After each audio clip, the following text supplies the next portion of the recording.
The squire is convinced he tricked the stranger. He traded a worthless piece of paper for a nice jacket and a glowing object. A certificate for a hole in the ground full of water. The mine was flooded 30 years ago and is worth nothing. The squire is wrong. Because this stranger fell 600 meters down a mine shaft and survived. And he's the only one in the entire kingdom who knows how to drain what they consider dead. Now let's rewind. Daniel Corwin opens his eyes in the rain. Cold raindrops strike his face. His back is covered in mud. A stone bridge of strange construction looms overhead. Not concrete, not steel. Roughly hewn stone set in lime mortar. He sits up and spits out clay. He's still wearing the same work overalls, the same tool belt. His hard hat with a flashlight lies nearby in a puddle. The flashlight is still on. The last thing he remembers, the whistle of the cable and the darkness of the mine shaft. 600 meters of free fall. A person doesn't survive something like that. But here he is, breathing. A cart stands nearby. A shaggy horse is chewing on wet grass. The driver, wearing a woolen cloak, stares at him with his mouth agape. The man says something in a language Daniel doesn't know, but the words form themselves in his head. "Sir, you fell from that bridge." Daniel looks at the bridge. 12 meters. No railing. He looks at his hands. They're intact. And he replies in a language that's somehow already lodged in his brain. Something like that. "You have mines around here. Flooded ones." The coachman blinks. He blinks again. He nods silently toward the wagon. "Get in." The wagon starts moving. And that's when the strangest part begins. Daniel reads the signs on the posts effortlessly. Kalen is 14 leagues away. Hightown is 3 leagues away. The coachman's name is Peter. He's hauling a barrel of salted turnips and asks no questions. Within an hour, Daniel manages to pry the most important information out of him. The country is called Vergellen. It's ruled by King Albrecht III. There hasn't been any silver in the country for 200 years. There are mines, hundreds of them, and they've all been flooded. 300 years ago, the earth shook. The water rose. The mines were submerged. Ever since, the kingdom has been scraping by on its remaining resources. And Daniel listens and does the math. Groundwater. Horse-drawn wooden pumps. No steam engines, no cast iron cylinders. They're scooping out an underground lake with wooden buckets. It's like trying to put out a fire with a glass of water. The wagon pulls up at the inn. Peter unloads the barrel and goes inside. Daniel stays under the awning. And that's when he realizes he has no money. Not a single coin. Not a single thing to sell. Just a hard hat, overalls, a belt. And suddenly, curses ring out from behind the inn's wall. A woman's voice. Angry. Daniel walks around the building. Against the back wall, a large woman in a stained apron is kicking a rusty hand pump. The handle turns idly. No water. Daniel approaches. "Can I take a look?" The landlady waves her hand. "Do whatever you want." He rips off the cover. 10 seconds, and it's clear. The leather seals on the piston have rotted away. The water's just flowing right past them. A classic problem. He's seen this 100 times. Daniel pulls out a knife. He asks for an old boot. He cuts out 2 new seals. He trims them to fit. He installs them. He puts the cover back on. He taps the handle. Water flows. Clear, cold. A steady, strong stream. 10 minutes' work. The landlady looks at him as if he'd turned lead into gold. Half an hour later, he's sitting by the fire. In front of him is a bowl of soup, a mug of bitter, warm swill, bread, cheese. The landlady's name is Gerda. The inn is barely hanging on. The road has dried up. There are no travelers. Taxes are suffocating. Salt costs as much as silver. Young people are fleeing to the capital to scrub floors for the nobility, and the mines stand flooded, like monuments to a time when there was a living to be made here. Daniel finishes his swill and steps out onto the porch. The rain has stopped. In the distance, on the hillside, he sees stonework, a half-ruined portal, rotten beams, rails stretching into the darkness. A mine, abandoned, flooded. And Daniel's mind kicks into gear on its own.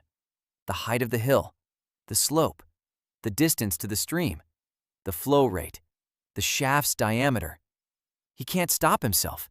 He sees a problem and immediately looks for a solution. The water is at such and such a level. He needs a pump with such and such a capacity. A two-stage cascade, driven by a water wheel, an overshot wheel, since the elevation difference allows for it. He pulls a wet notebook out of his pocket, a pencil, and he starts sketching. 2 days later, it turns out that Gerda has a regular visitor, the local squire, Hanley, a fat man with a red face. He's the owner of the mill and 2 villages, and a constant complaint. The mill stands idle. The wheel isn't turning. The river has run dry. The grain is rotting. Money is running out. Daniel asks to see it. The squire shrugs. Take a look if you want. It'll be a waste of time. The mill stands on the riverbank, a large overshot wheel. Beautiful, solidly built, and absolutely useless. Daniel walks around it for half an hour. He measures, he calculates. Then he sits down on a rock and speaks the truth. The water hits the blades and flows right away. Half the momentum is lost. We need a casing on the bottom. The blades need to be lengthened by 8 inches and remove the snag from the trough that's throwing the flow.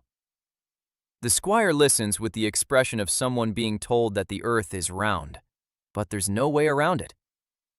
The carpenter and 2 workers toil away for half the day. By evening, the mill is grinding as it hasn't in 10 years. The millstones hum. The flour pours out, white and fine. The squire silently leads Daniel into the house. He pours some brandy. He sits down across from him. Mr. Corvin, did you fall from the sky or crawl out from under the ground? Daniel replies that it's more likely the latter. The squire is silent. Then he says that his cousin has the deeds to a mine, Hightown Dip, a small coal mine, flooded 30 years ago. A deed to a hole in the ground full of water. His cousin would be happy to sell it. For how much? 3 silver thalers, or something of equal value. Daniel doesn't have any thalers, but he does have a well-made leather jacket and a flashlight from his hard hat. Electric. It works. A thing that doesn't exist in this world and can't possibly exist. The squire grabs the jacket and the flashlight. He twirls the flashlight in his hands. He presses the button. Light shoots up at the ceiling. The squire shudders. Then he bursts out laughing. Then he holds out the papers. A deed on yellowed parchment with 3 seals. The right to mine the Hightown Dip coal seam. Depth to the water table, 40 sagens. Daniel holds the charter and feels his fingers trembling. Not from the cold. The squire is sure he's been taken for a fool. He traded a worthless scrap of paper for a nice jacket and a glowing toy. The squire is wrong. The next morning, Daniel left the inn before dawn. Gerda packed him a small bundle of bread and dried meat. The squire gave him a mule, not out of generosity, out of curiosity. He wanted to see what would happen next. The journey to Hightown Dip took not 3 days, but 2.5. The mule turned out to be stubborn but hardy. Daniel rode along, looking around. He took stock of his surroundings. Vergellen was a beautiful country. Green hills, rivers with clear water, forests, meadows, and everywhere traces of former wealth. Stone bridges with missing slabs, roads with remnants of paving, empty buildings with sturdy walls and collapsed roofs, villages huddled along the roads. The people were thin and quiet. They worked the fields by hand, not a single machine. In the rock outcrops along the road embankments, Daniel saw what the locals were unable to see: strata. Layers. Alternating layers of clay and sandstone. Thin black veins of coal in the scree. Reddish streaks on the rocks that signaled iron. A greenish patina on the rocks by the stream, indicating copper. This land was teeming with resources. They lay right beneath their feet. But without mines, they couldn't be reached. And the mines were flooded. Hightown Dip turned out to be exactly what Daniel had expected. The mine entrance on the hillside. A stone portal, half collapsed. The wooden supports had rotted away. A damp, cold chill wafted out of the darkness. A village stood nearby. 12 houses. 8 of them were inhabited. The population was about 40 people, maybe 50. Daniel tied up his mule and walked over to the mine. He peered inside. The water stood 5 meters from the entrance. Black. Still. He picked up a stone and threw it. The stone fell with a hollow splash. The echo faded into the distance. The shaft was deep. He crouched down and examined the walls. The rock was solid, sandstone with layers of shale. The coal seam must be at a depth of 30 to 40 meters deep. The water inflow was moderate, not catastrophic. He stood up and walked around the hill. He found a stream higher up the slope. He estimated the elevation difference between the stream and the mine's mouth, about 12 meters. Enough for an overshot wheel. He returned to the mine, sat down on a rock, opened his notebook, and began to calculate. The volume of water in the shaft, the approximate water inflow based on the catchment area, the pump capacity that needed to be insured, the type of pump, dimensions, materials. 2 hours later, he had a plan. Not perfect, but it was workable. A water wheel on the stream, an overshot wheel, 4 meters in diameter. From the wheel, via a system of levers and rods, a drive to a piston pump at the mouth of the shaft. A cylinder made of wrought iron. A piston with leather seals. Capacity of about 2 cubic meters per hour. That would be enough to lower the water level to the first working horizon in 2 or 3 months, provided that the inflow doesn't exceed the estimated amount, provided that someone can forge a cylinder of the right size, provided that he has the people, the money, materials, time. Daniel closed his notebook and headed to the village. The village was called Hightown. Just Hightown, without Deep. Deep was the mine. The people here lived off their gardens and the forest, hunting, gathering, occasional earnings from road work for the Baron.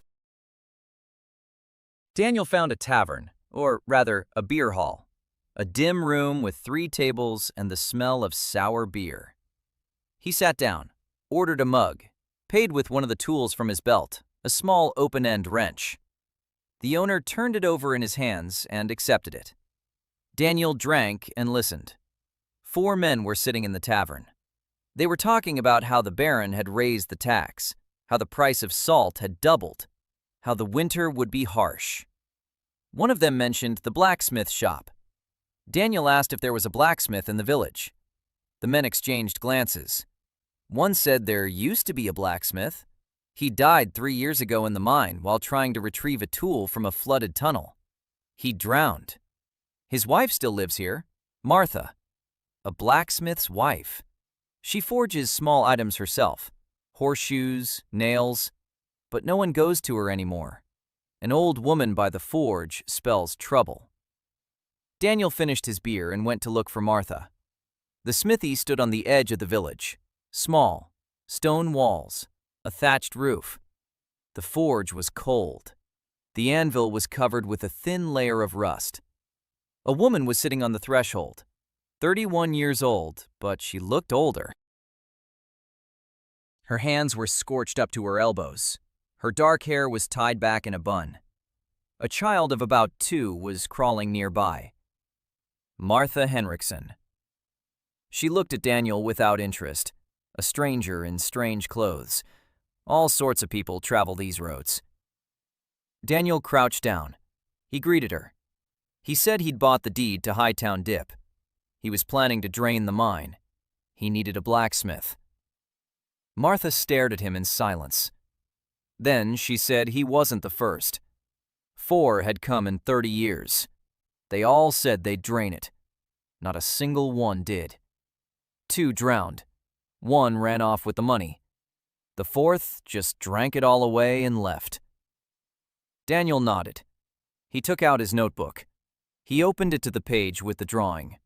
He showed it to her. Here's the part I need, a crank lever. Here are the dimensions. Here are the tolerances. Here's the material, wrought iron. The cross-section is like this. The bend is at this angle. Can you make it? Martha took the notebook. She looked at it for a long time. She ran her finger along the lines. Then she looked up. There was something new in her eyes. Not hope. Not hope yet. Interest. Professional interest. She said she didn't have much iron. Just enough coal for the forge to last 3 days. But she could make the part, if the dimensions were exact. Daniel said the dimensions were exact. Martha stood up. She picked up the child. She took him to her neighbors. She returned. She stoked the forge and began to work. Daniel watched her work. Stroke after stroke. Steady, precise, without any wasted movements. The metal obeyed her hands. He had seen thousands of blacksmiths in his career, good ones and bad ones.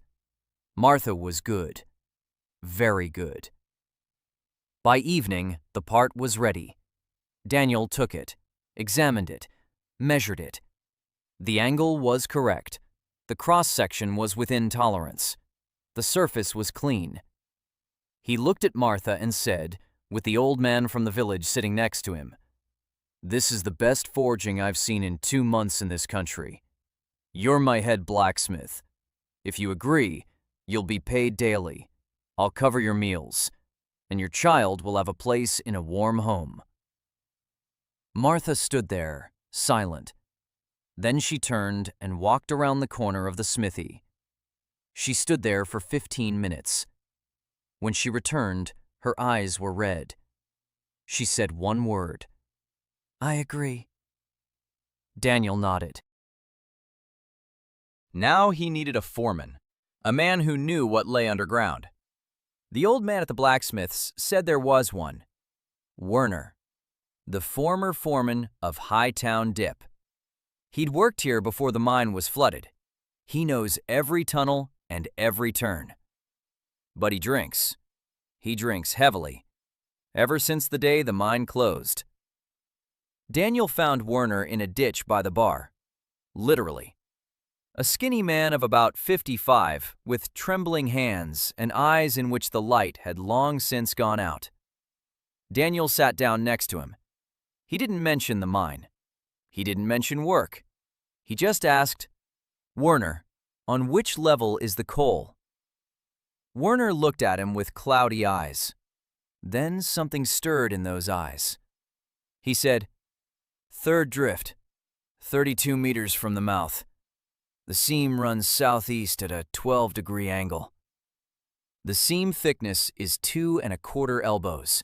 The roof is solid, sandstone. The ground is clay shale. Water was seeping in from the north wall at the 20 mark. There's a crack in the rock there. They tried to seal it. It didn't work. Daniel listened. Numbers, details, precise. After 20 years of drinking, this man remembered every meter of his mine. Daniel held out his hand. He said, "I need a foreman, not a drunk, a foreman. If you're still that man, work starts tomorrow." Werner looked at his hand for a long time. Then he took it. The handshake was weak, but it was there.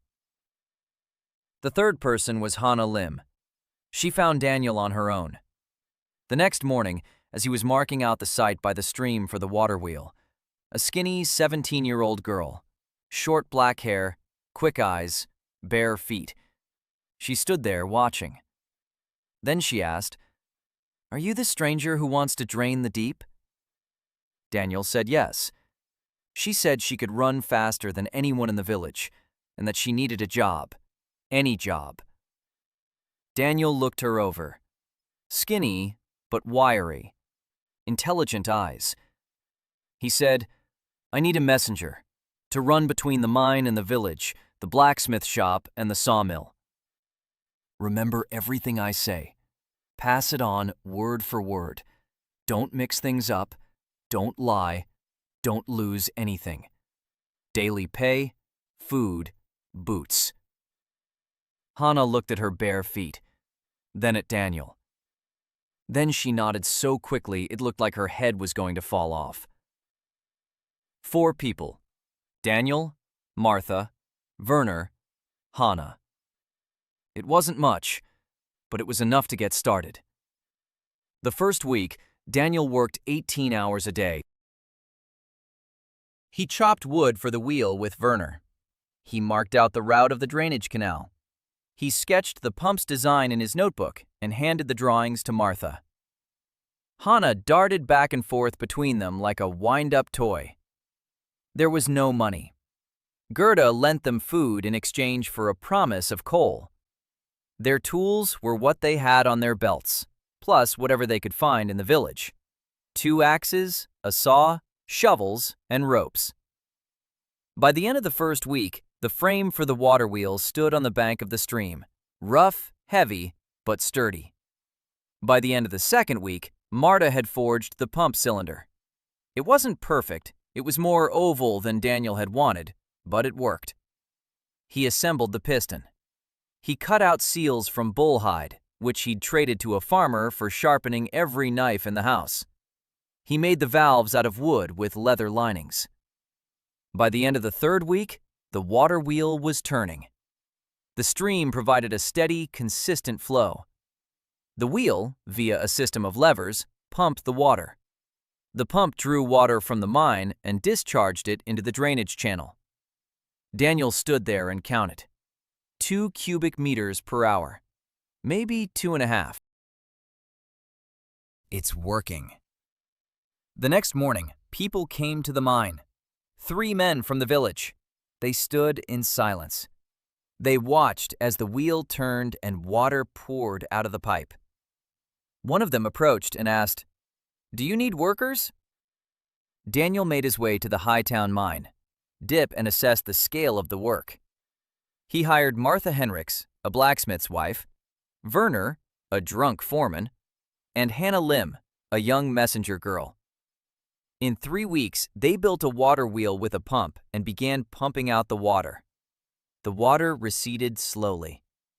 2 cubic meters per hour sounds impressive until you calculate the volume of the flooded shaft. Daniel calculated it every day. He measured the level with a weighted rope and recorded it in his notebook. First week, down 20 centimeters. Second week, down half a meter. The inflow was higher than expected.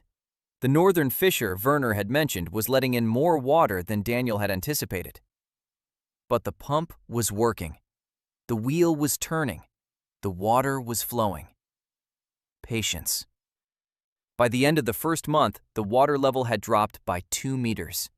7 more people came to join Daniel, from Hightown and the neighboring villages.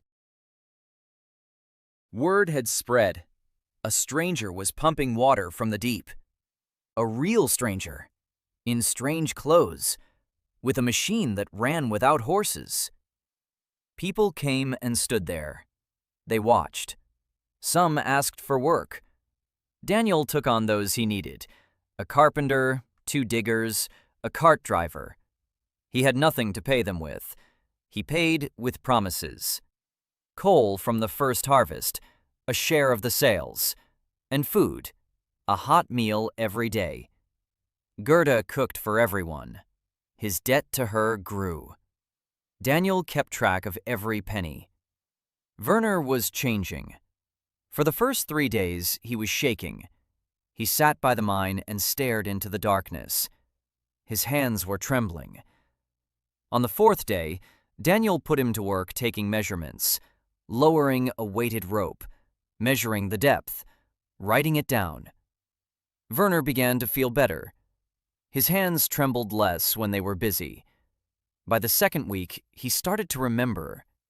He drew a map of the mine from memory: the tunnels, chambers, water collection pits, ventilation shafts.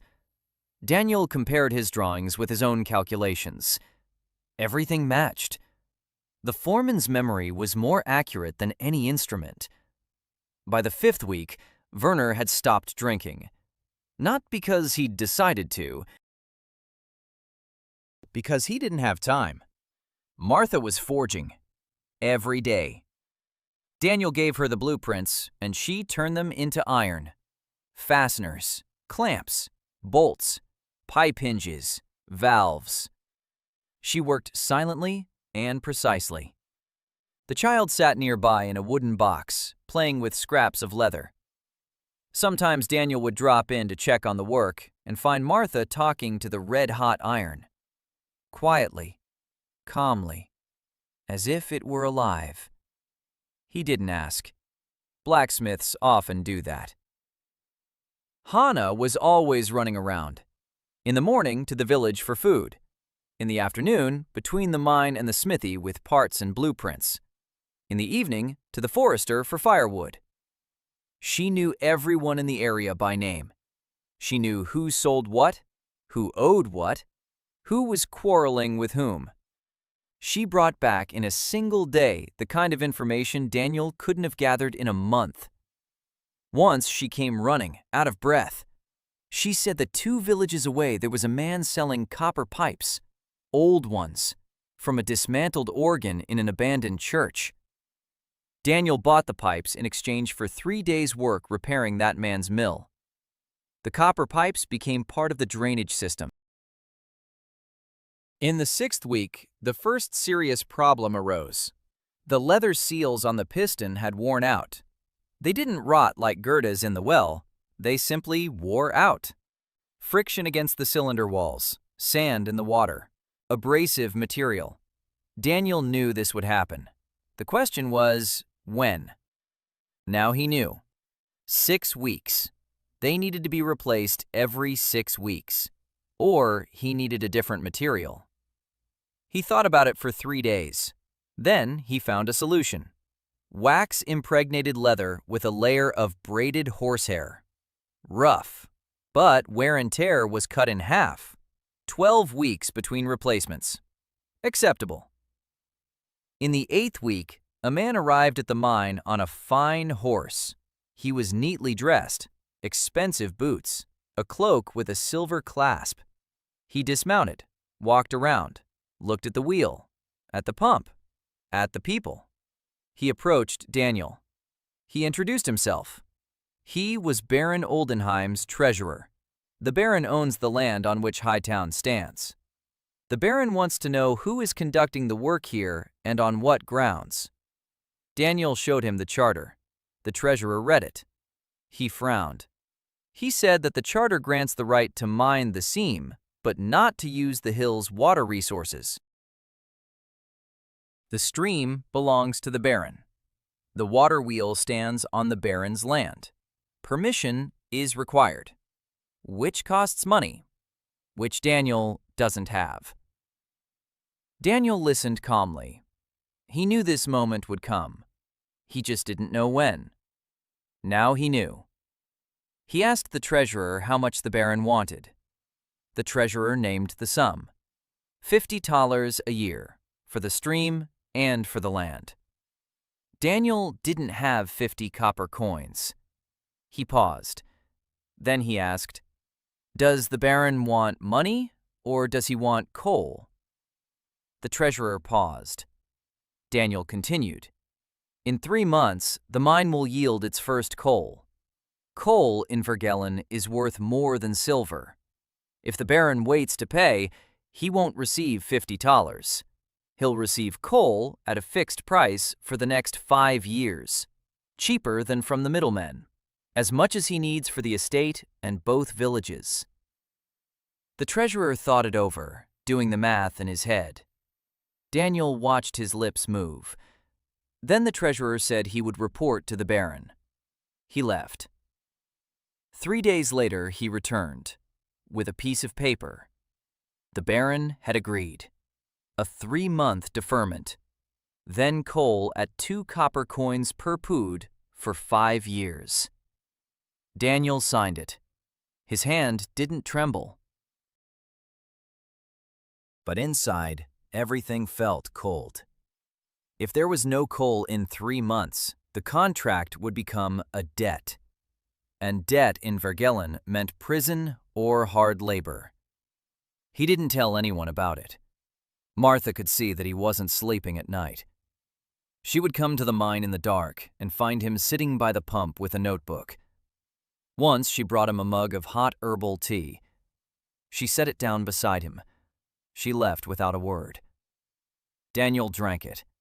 It tasted like warm grass.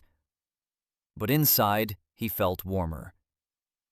By the 10th week, the water level had dropped 6 meters. The walls of the shaft came into view. Old support structures, rotten beams. But the rock behind them stood firm. Werner rappelled down on a rope. For the first time in 20 years, he inspected the walls. He climbed back up with a wet face, not from the water. He said the shaft was intact. The support needed replacing, but the rock was holding. They could continue. In the 12th week, Emery's song arrived. Daniel pinned the blueprint for the new pump to the pub door. They needed a second pump, a more powerful one, for the lower horizons. The drawing was functional but rough. Daniel knew how to draw as an engineer, clearly, precisely, but not beautifully. In the morning, he came in and saw that someone had finished his drawing. Hatching on the cross-sections, section lines, everything according to the rules that Daniel knew but hadn't bothered to apply. And it was all done by a hand that drew better than he could ever have. He asked the bar owner who had done it. The owner pointed to a girl in the corner. Skinny, 19 years old, shoulder-length black hair, Asian features. She was sitting with a mug of water and drawing something on a scrap of paper with a piece of charcoal. Daniel walked over. He sat down across from her. He looked at the drawing. It was a detail of a water wheel, a side view, with precise proportions. He asked where she'd learned to draw. Emery said nowhere. She simply sees things and draws them as they are. Her father taught her to read and write in 4 languages. She taught herself to draw. Daniel took out his notebook. He opened it to a blank page. He drew a simple part, a cylinder with a flange. He added the dimensions. He said, "Redraw this as a full cross-section with 3 views." Emery took the notebook, a piece of charcoal. 5 minutes, 3 views, a cross-section. Dimensions. Everything was correct. The lines were clean and even. Daniel took the notebook back. He looked at it. Then he looked at Emery. He said, "I need a draftsman. Full-time work. I'll cover the cost of paper and tools. Pay is the same as everyone else's." Emery looked at him. There was something fragile, yet sharp, in her eyes. She said, "You want to hire a girl to draw your machines." Daniel replied that, yes, that was exactly it. Emery was silent for a moment. Then she asked if she could correct the mistakes in his drawings. Daniel said that was exactly what he was counting on. Emery stood up. She gathered her things, a small bundle, all she had, and followed him to the mine.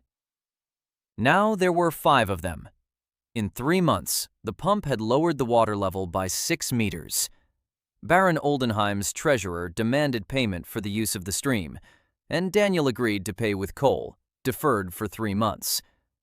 Draftswoman Emery Song joined the team. Werner began to recover and stopped drink. The 3rd month. The water level in Hightown Dip had dropped by 12 meters. The first horizon came into view. Werner recognized the outline of the old tunnel by the shape of its vault. He said there were 20 meters left to the coal seam. Daniel counted the days and nights. Time was running out. The contract with the Baron granted a 3-month extension. 2.5 months had already passed. If there was no coal in 2 weeks, Daniel would be in debt. And in Vergellen, a debtor is a man without rights. The pump was running at full capacity. The leather seals were wearing out faster than Daniel had anticipated. Abrasives in the water, sand, small stones. Every 10 days they had to stop pumping and replace the seals. Every stoppage meant lost hours. Water doesn't wait. It keeps coming. If you stand still, you lose. He needed a second pump. Daniel had known that from day 1. One pump pumps. The second is on standby. When the first one goes in for repairs, the second takes over. Continuous pumping. But a second pump means a second cylinder, a second set of levers, a second wheel or a branch line from the first. And most importantly, it's metal. A lot of metal, which they didn't have. Martha solved the problem herself. She came to him in the morning. Silently, she placed a piece of metal on the table.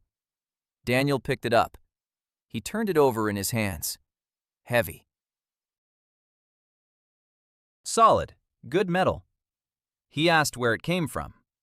Martha said she'd gone around 3 villages. She'd collected old horseshoes, broken tools, rusty staples, nails from dismantled fences.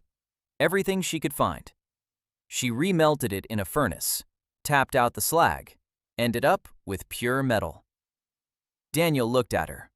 Then he said, "Thank you." Martha shrugged. "That's my job." From the scrap iron she'd collected, Martha forged a second cylinder in 4 days. Smaller than the first, 120 millimeters in diameter versus 150. But it worked. Daniel assembled the second pump and connected it via a switch lever to the same wheel. Now, when the first pump stopped to have its seals replaced, the second one kept running. The pumping became continuous. The water drained faster. Emery was drawing.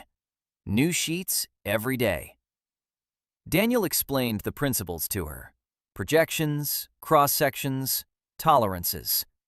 She grasped them on the first try, sometimes even halfway through. He would start speaking, and she was already drawing.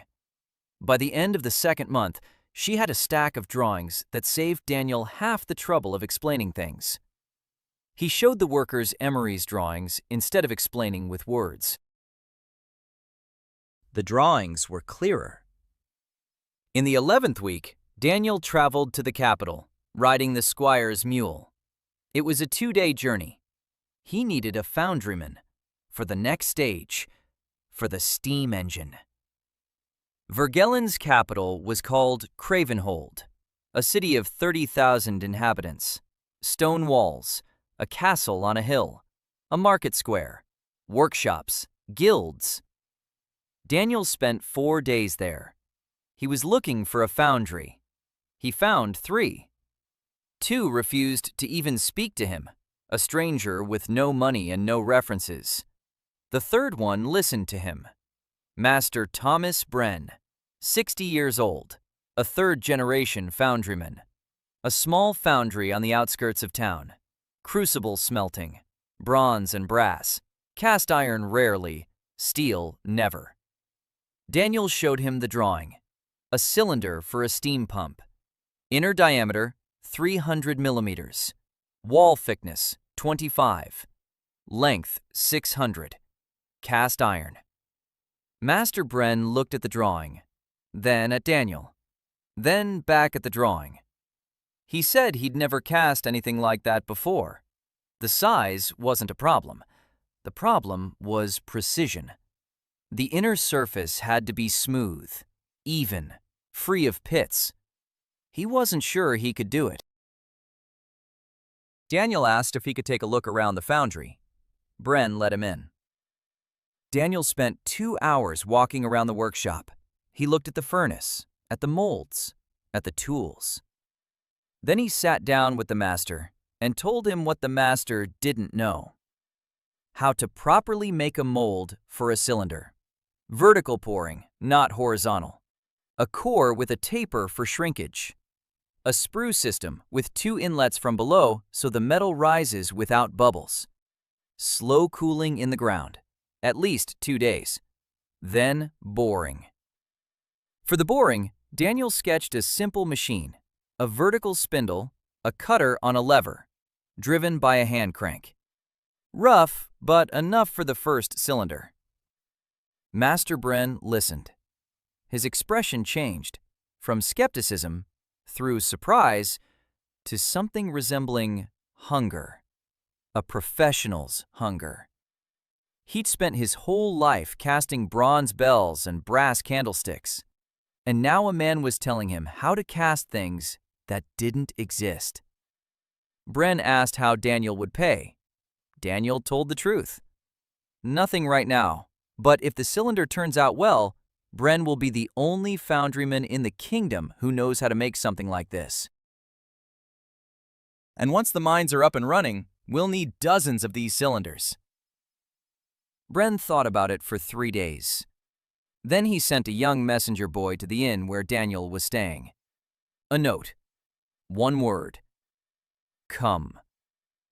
While Daniel was in the capital, what he'd feared happened at the mine. A cave-in. A small one. An old support structure collapsed in the upper part of the shaft. 2 workers suffered bruises. 1 broke his arm. Hana ran to Daniel with the news when he returned on his mule. Daniel had been riding the mule for a day and a half. He arrived at night. Martha met him at the mine entrance. She said they'd pulled everyone out. The guy's arm will heal. It's a minor cave-in, about 2 meters of the roof. But work has come to a standstill. People are afraid to go down. Daniel hadn't slept for 3 days. He went down into the shaft himself with a lantern. He inspected the site of the collapse. The old support had crumbled from moisture and age. The wood had rotted to dust, but the rock around it was solid. The collapse was localized, not systemic. He went back up and began designing a new support system, not made of wood, but of stone. Arched vaults made of hewn stone. Harder to build, takes longer, but 100 times more reliable. He explained it to the workers, showed them Emery's blueprints, explained why an arch bears the load better than a beam, explained how to lay the stones so the vault wouldn't collapse, explained that there would be a checkpoint every 3 meters, and if the rock behaves incorrectly, they'll stop and leave. The workers listened. One asked, "What if it collapses again?" Daniel replied, "If I'm not sure it's safe, I won't let you go in there. I'll go down first, every time. If it's dangerous down there, you'll know about it before you get there." Werner stood nearby, He interjected. His word meant more to the miners than that of an outsider. Werner had been working in this mine when many of these men weren't even born yet. If Werner says this man knows his stuff, then he does. Work resumed. Slower, more carefully. Daniel went down first, every morning. He checked the walls. He tapped them with a hammer. He listened to the rock. A solid sound meant the rock was stable. A hollow sound meant there was a void behind the wall. A crack. Danger. He taught Werner this. Werner had taught the workers. By the end of the third month, the water level had dropped 20 meters. 10 meters remained to the coal. The Baron sent the treasurer. The treasurer asked where the coal was. Daniel said, in 3 weeks. The treasurer shook his head. He said the Baron was giving them 1 more month, no more. He left. Daniel stood by the shaft and looked down. 3 weeks, 10 meters of water, 2 pumps running at full capacity. One could break down at any moment. The workers were exhausted. Martha hammered from morning till night. Emery drew until her eyes began to ache. Hannah ran until she'd worn her boots to shreds. Werner didn't sleep. Daniel hadn't slept either. In the 17th week, Werner was lowered by rope below the waterline, in a leather bucket, waist-deep in icy darkness. He returned blue from the cold, but with a chunk of rock in his hands. Black, dull, light. Coal. Real coal. It's right there. The seam begins. Daniel picked up a piece, turned it over in his hands, sniffed it. Good coal. Not the very best, but combustible, workable. He clenched his fist so hard his knuckles turned white. Then he said, 3 more meters of water. Let's pump it out. Daniel installed a second pump and ensured continuous drainage. In the capital, he found the foundryman Thomas Brenna and ordered a cast iron cylinder for the future steam engine. A cave-in occurred at the mine, and Daniel switched to rock support. Werner discovered a coal seam at depth. There were 3 meters of water. Week 21. The water level at Hightown Deep stood at minus 27 meters from the mouth of the shaft. 3 meters to the coal seam. 3 meters of water. 3 meters between Daniel and everything he'd been working toward for 5 months. The pumps were straining. The first cylinder developed a crack on its inner wall, a thin one, almost imperceptible. Daniel detected it by the sound. The tone had changed during operation, slightly duller. He shut off the pump, climbed down, ran his finger along the inner surface. Found it. A thin line running from the top edge of the cylinder to the middle. Not all the way through. For now. If left under load, it would start leaking in a week, maybe 2. Martha said she could apply a bandage, a metal strip tightened with bolts on the outside. Daniel agreed. It wasn't a solution. It was time. Bought time. Martha spent half a day forging the bandage. 4 strips, 8 bolts. She tightened them so much that the metal rang under the tension. The pump started working again. The sound returned to normal. Daniel jotted it down in his notebook. Cylinder number 1. Crack. Bandage. Service life unknown. Needs replacement. Replacement meant a cast cylinder from Bren, which isn't ready yet. Bren had sent word via a merchant cart driver. The mold was made, pouring in a week. Another 2 weeks for cooling and boring. 3 weeks. Daniel didn't have 3 weeks. The second pump was working fine. It was small, 120 millimeters. Its capacity was half that of the main pump, but it worked. Daniel did the math. 2 pumps. The main one, with a crack under the bandage, running at reduced load. the backup at full capacity. Total pumping capacity was about 3 cubic meters per hour, minus the inflow of about 1 cubic meter per hour. Net pumping capacity, 2 cubic meters, 3 meters of water. The borehole volume at this depth is about 80 cubic meters. 40 hours of continuous operation. 2 days, if nothing breaks down. That was a big if. Daniel gathered the crew. 15 people by that point. He explained the plan. 2 days of continuous pumping, 3 8-hour shifts. Each shift consisted of 4 people at the pumps and 1 observer at the shaft. Martha stood by the horn, ready to respond in case of repairs. Werner was underground on a rope, taking measurements every 2 hours. Hannah was running back and forth. Emery kept the log. He himself wouldn't sleep until it was dry. The workers were silent. Then the old farmer who had been the first to show up for work at the very beginning said, "We're in this together, Master Corvin." Daniel nodded. They started at dawn on Tuesday. The first shift went smoothly. The pumps were running. Water was flowing. The water level was dropping. After 4 hours, it was down 30 centimeters. The calculations were confirmed. Werner was lowered on a rope every 2 hours. He came back up, wet. He reported the figures. Emery wrote them down. Night. Second shift. Torches burned at the mine entrance. Daniel sat on a rock and listened to the rhythmic clatter of the pump. Constant. Steady. Like a heartbeat. Martha brought him a mug of hot herbal tea. She sat down beside him, silently. They sat and listened as the machine pumped water from the ground. Then Martha spoke. "My husband believed this mine could be drained. He said it just took the right machine and the right person." She paused. Then she added, "I think he'd be happy." Daniel didn't reply. He took a sip from his mug. On the second day, the main pump began to rattle. The belt was holding, but the crack was widening.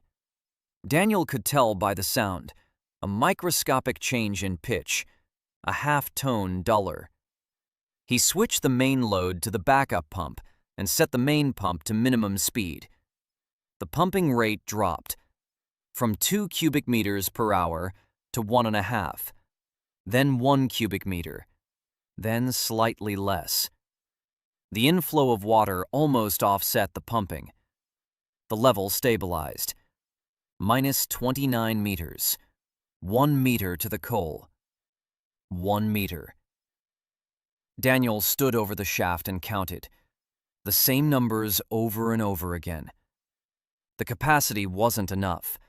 1 small pump wasn't enough. The main pump was living out its final hours. The crack would spread. The cylinder would burst. And the water would start rising back up.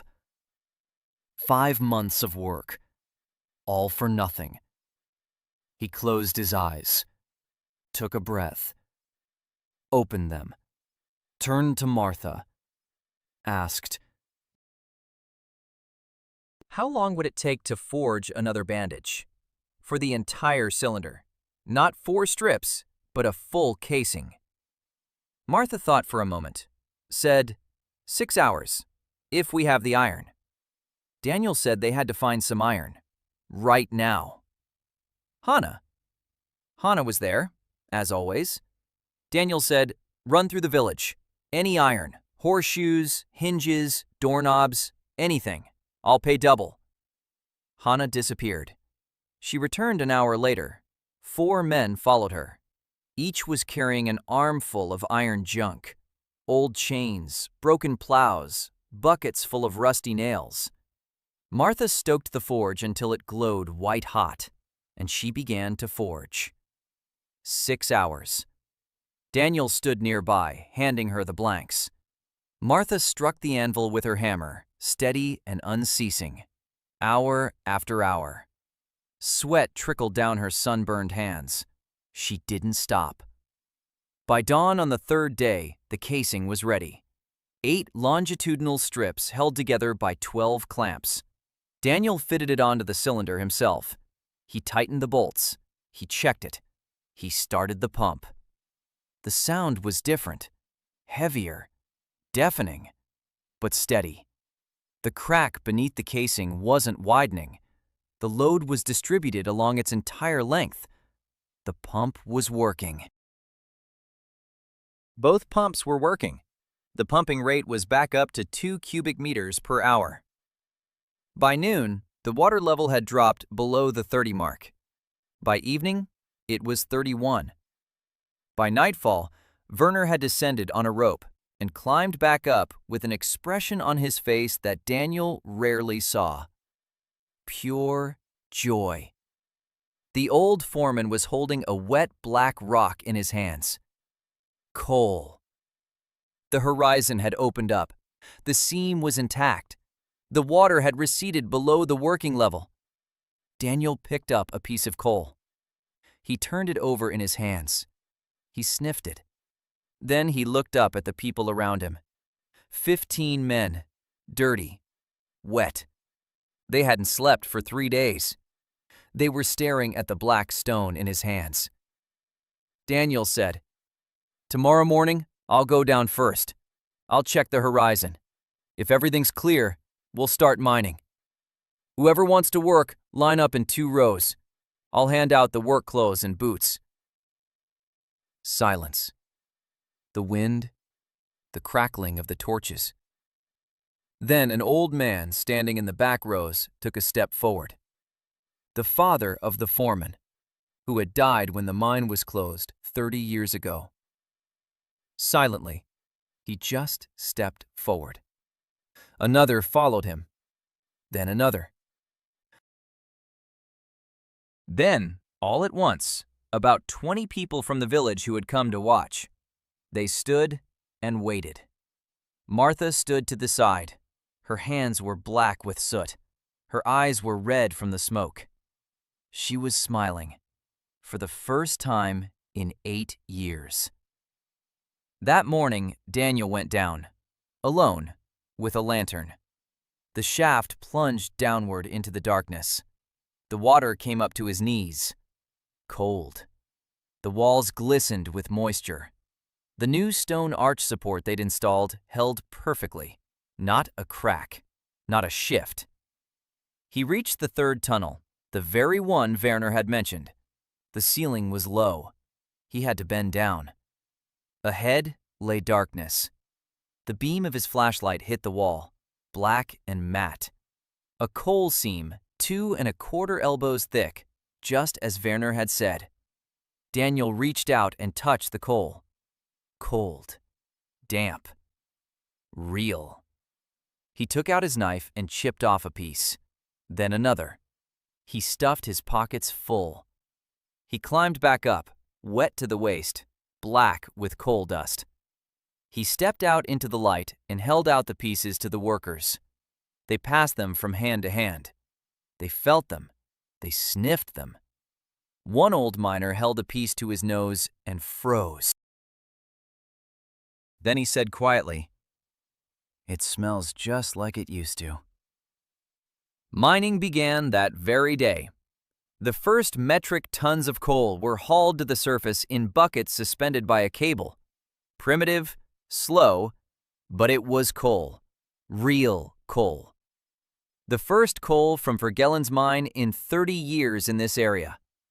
By evening, a black mound had grown up next to the mine.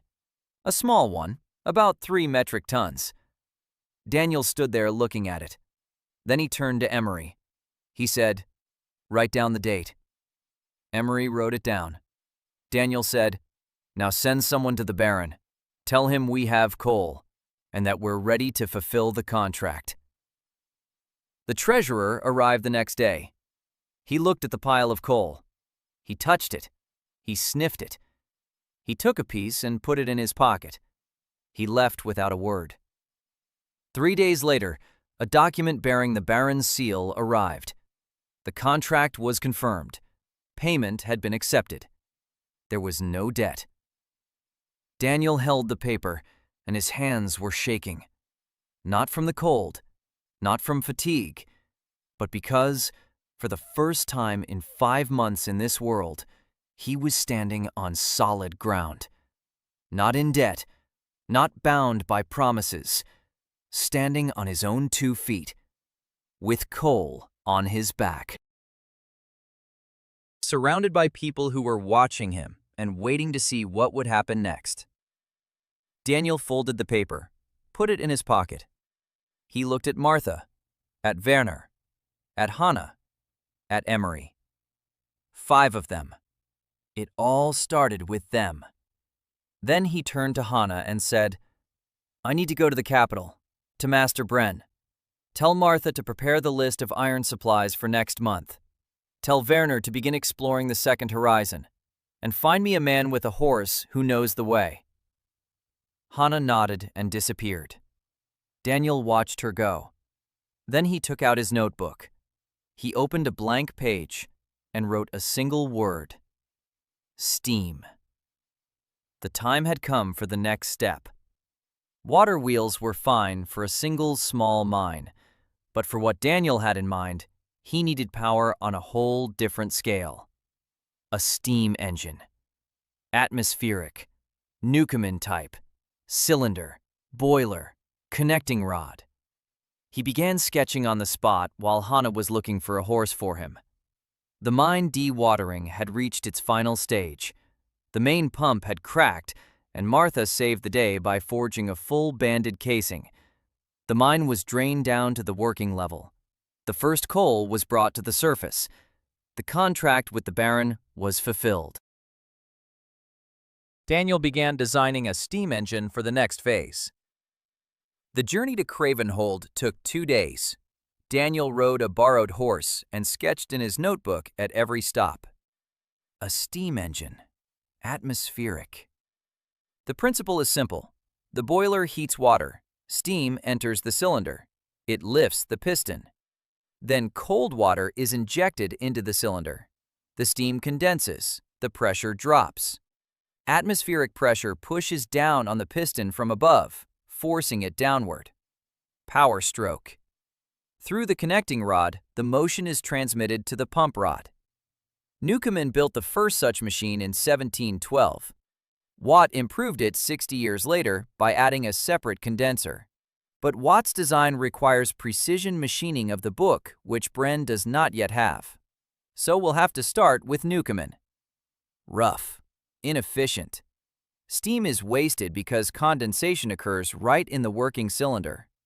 But it works, and it's hundreds of times more powerful than any water wheel. Master Bren met him at the gate to the foundry yard. The old man's face was strange, a mixture of pride and anxiety. He silently led Daniel inside. In a corner of the yard, resting on wooden stands, lay a cylinder, cast iron. 300 millimeters in inner diameter, 600 in length. Daniel crouched down. He ran his hand along the inner surface. It was rough. There were pits, small ones, but they were there. The ovality was noticeable to the touch. He took a piece of chalk and a string out of his pocket. He measured it. The ovality was almost 4 millimeters. That's a lot. For Watt, it would be a reject. For Newcomen, it'll do. A piston with a soft seal will compensate. Steam losses will be high, but the engine will run. Daniel stood up. He looked at Bren. He said, "For a first try, that's good work." Bren exhaled. Then he asked what to do next. Daniel took out a notebook, and for the next 3 hours they sat in the workshop while Daniel explained. The boiler, a simple cylindrical one, made of sheet iron, riveted. The firebox at the bottom, the chimney, the safety valve. That's the most important part. Without a safety valve, the boiler is a bomb. The pressure builds up, the walls can't hold it, an explosion, death. Daniel explained at length and in detail. He sketched 3 valve designs. The simplest one uses a weight on a lever. When steam pressure lifts the valve cover above a set level, the steam is vented. The weight can be calibrated. The heavier the weight, the higher the allowable pressure. Bren listened and took notes.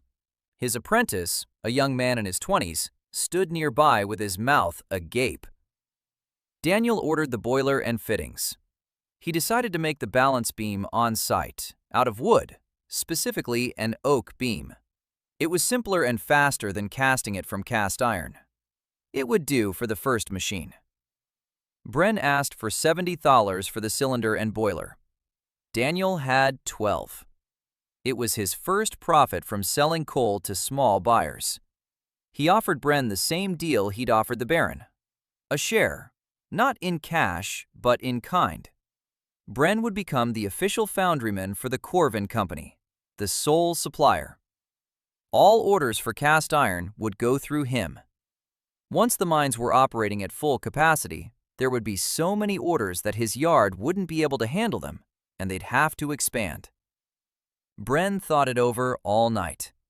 In the morning, he agreed. They shook hands. Daniel left the blueprints and headed back.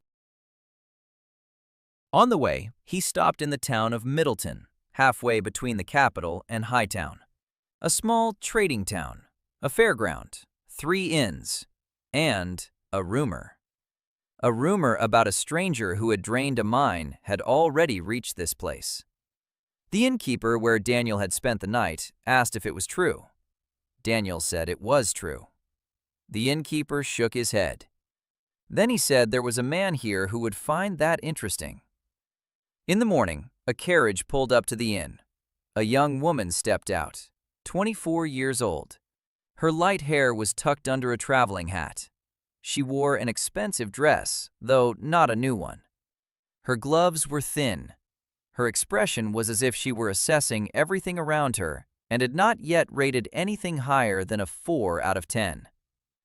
Lady Isolde Wainwright. She sat down across from Daniel without being invited.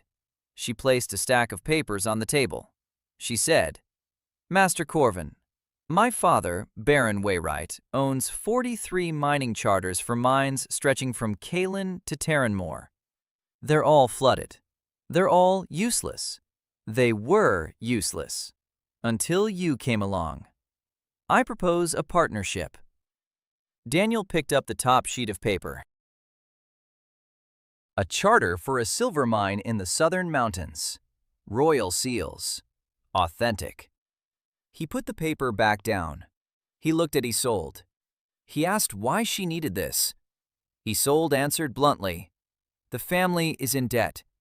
18,000 gold pieces. My father is old and ill. Her 2 brothers are good-for-nothings. She had been groomed for a profitable marriage. That's the only thing she knows how to do. Find the right people and strike the right deals." She decided that Daniel was the right person. Daniel took a sip from his mug. He was silent for a moment.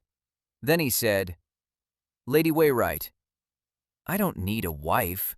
I need a business manager. You know every noble in this country by name and by their weaknesses. I produce metal. You handle the contracts." Isolde blinked. Once. Then an expression appeared on her face that hadn't been there before. Genuine interest. Not calculated. Genuine. She asked what the terms were. Daniel laid them out. A percentage of the contracts she brought in. Access to all of the Wainwright family's charters as new mines are developed. A seat on the company's board. No marriage. Isolde listened. Then she held out her hand, a slender, gloved palm. Daniel shook it. On the way back, he thought, 43 mining concessions. Silver, iron, copper, salt. If even 10 of these mines could be drained, it would change everything. Not just for him, for the whole country, and for all the people who depend on this country. He returned to Hightown on the 4th day of his absence. Hannah met him at the entrance to the village. She ran alongside his horse, talking as she ran. "The coal is coming in, a ton a day. Werner has opened a second adit. The rock is solid. The seam extends southward. Martha has forged a new set of tools for the face. And there's more. A man came by, from the Guild of Old Ore Experts. He asked who was in charge here and on what grounds the work was being carried out. He spoke politely. He smiled. He took notes.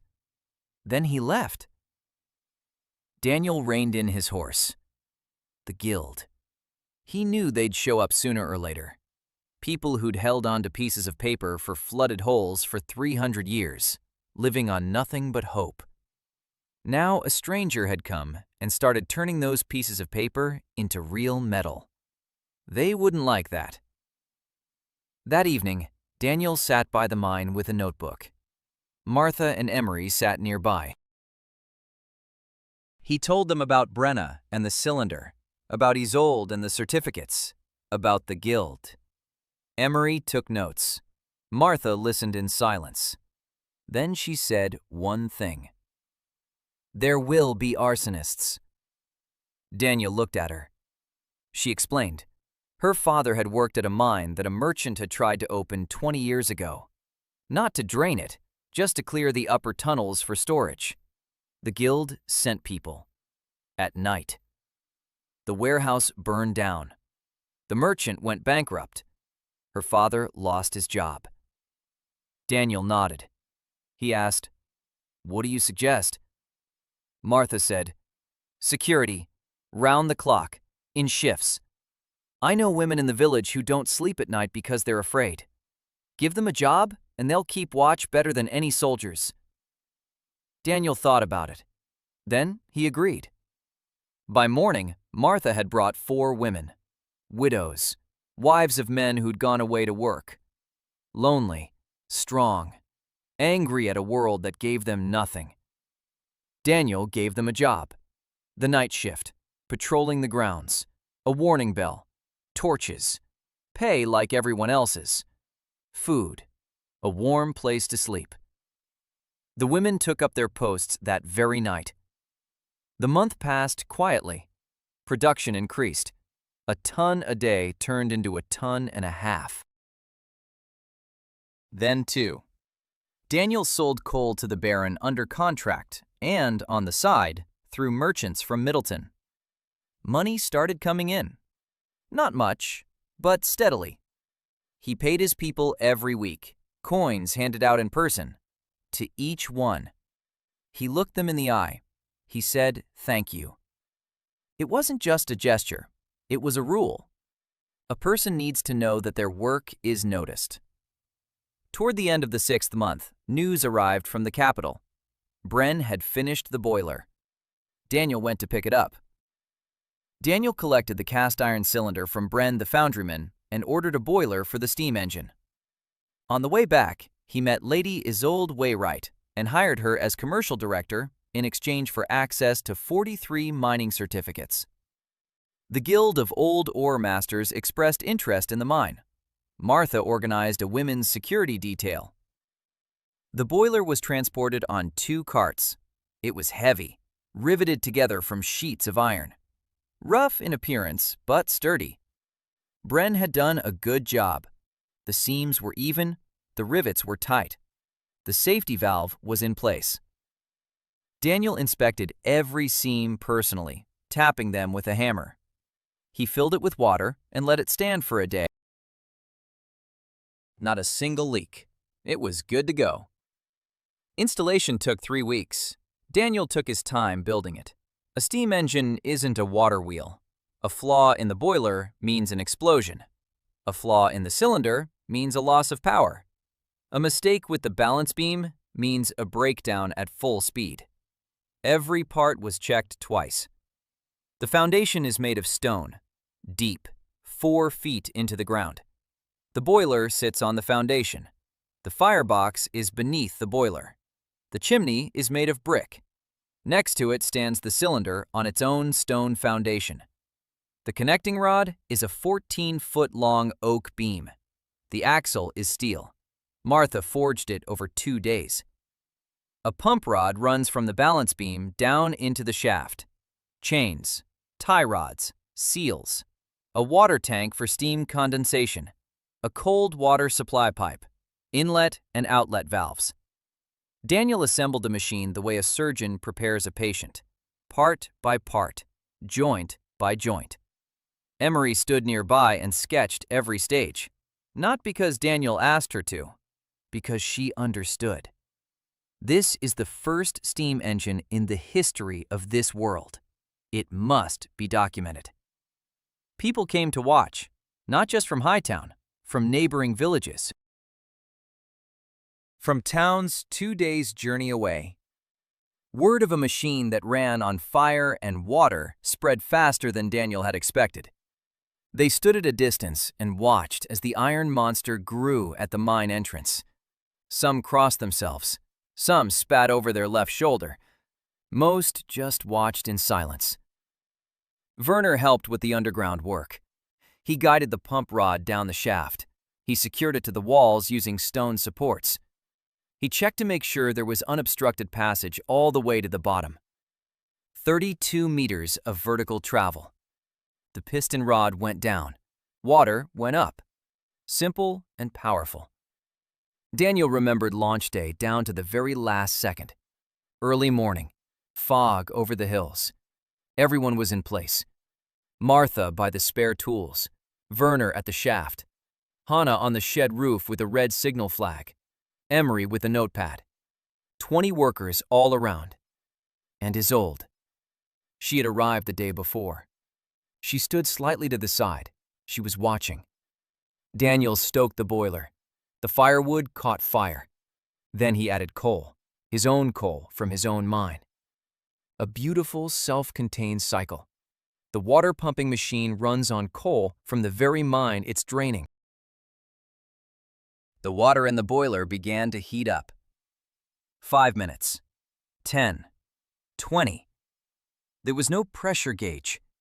Daniel monitored the sound and the appearance of the steam coming from the test valve. When the stream became thick and white, he opened the inlet valve. Steam flowed into the cylinder. Nothing happened. 1 second. 2. 3. Then the piston wavered and began to creep upward, slowly, heavily. The balance beam swayed. The pump rod went down. Daniel closed the intake valve and opened the cold water valve. Water gushed into the cylinder. The steam collapsed. The pressure dropped. Atmospheric pressure forced the piston down. The rocker arm swung back. The rod moved upward. Water gushed out of the exhaust pipe. Dirty, black, mine water. A lot. Much more than both of the previous pumps combined had been delivering. Daniel stood there and did the math. 1 working stroke, about 20 liters of water per cycle. A cycle of about 15 seconds. 80 liters per minute. Almost 5 cubic meters per hour. Twice as much as both water pumps combined. He repeated the procedure. Steam intake, close. Water injection, condensation, piston stroke. Again and again. By the 10th cycle, the machine had found its rhythm. The connecting rod swung smoothly and steadily. Intake, condensation, stroke. Intake, condensation, stroke. Like a heartbeat, the hiss of steam, the splash of water, the creak of an oak beam, the clang of chains. Sounds this world had never heard before. People stood in silence. Then, Hannah on the roof shouted something unintelligible and waved a flag. Then an old farmer took off his hat. Another followed suit. Then one of the women on guard quietly sniffled and turned away. Werner stood by the shaft, watching the water pour from the pipe.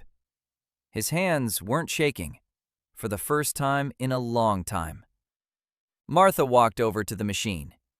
She placed her palm on the warm wall of the boiler. She stroked the metal as if it were alive. She turned to Daniel. She didn't say anything, but he saw it. Isolde was the last to approach. She stood there for a moment. She looked at the machine, at the people, at Daniel. Then she said, in a voice that, for the first time, lacked even a hint of irony. "Master Corvin, I think it's time we registered the company." Daniel nodded. The machine was running.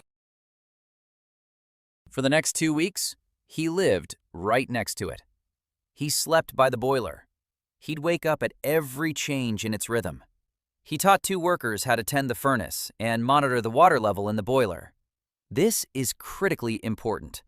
If the water in the boiler boils away while the furnace is burning, the walls will overheat.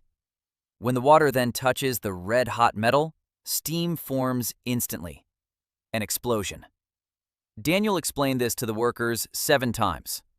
On the 8th time, he drew a picture. On the 9th, he hung a sign above the boiler that Emery had written in beautiful, large handwriting.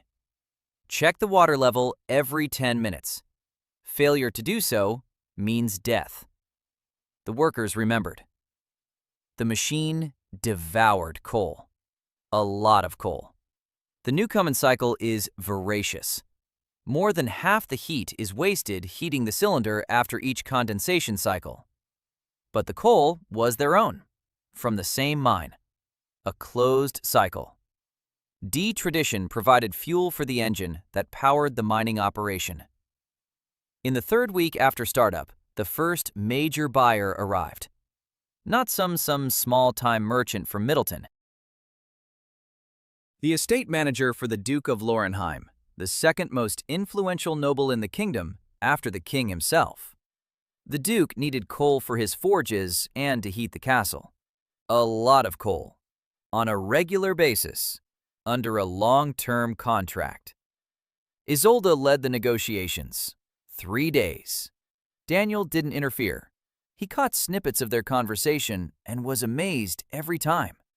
Isolde knew everything about the Duke, how much land he owned, how many peasants he had, how much he owed, to whom he owed it, with whom he was feuding, and whose daughter was of marriageable age. She used every scrap of information as a tool, not rudely, subtly. The contract was signed on terms that Daniel considered impossible. A fixed price for 2 years, 3 months payment in advance, and the Duke paying for shipping. Isolde placed the signed contract in front of Daniel. Daniel looked at the numbers. He looked at Isolde. He asked, "How did you pull that off?" Isolde smiled. She said that the Duke had been buying coal from middlemen in the League of 7 Cities for 20 years. He pays triple, and he hates every coin he gives them. Daniel offered him an alternative. Cheaper, closer to home. His own. The Duke needed only one thing. An excuse. An excuse to send the League to hell. Daniel nodded. The Duke's advance payment was $200, more money than Daniel had ever seen in his entire time in this world. He divided it up.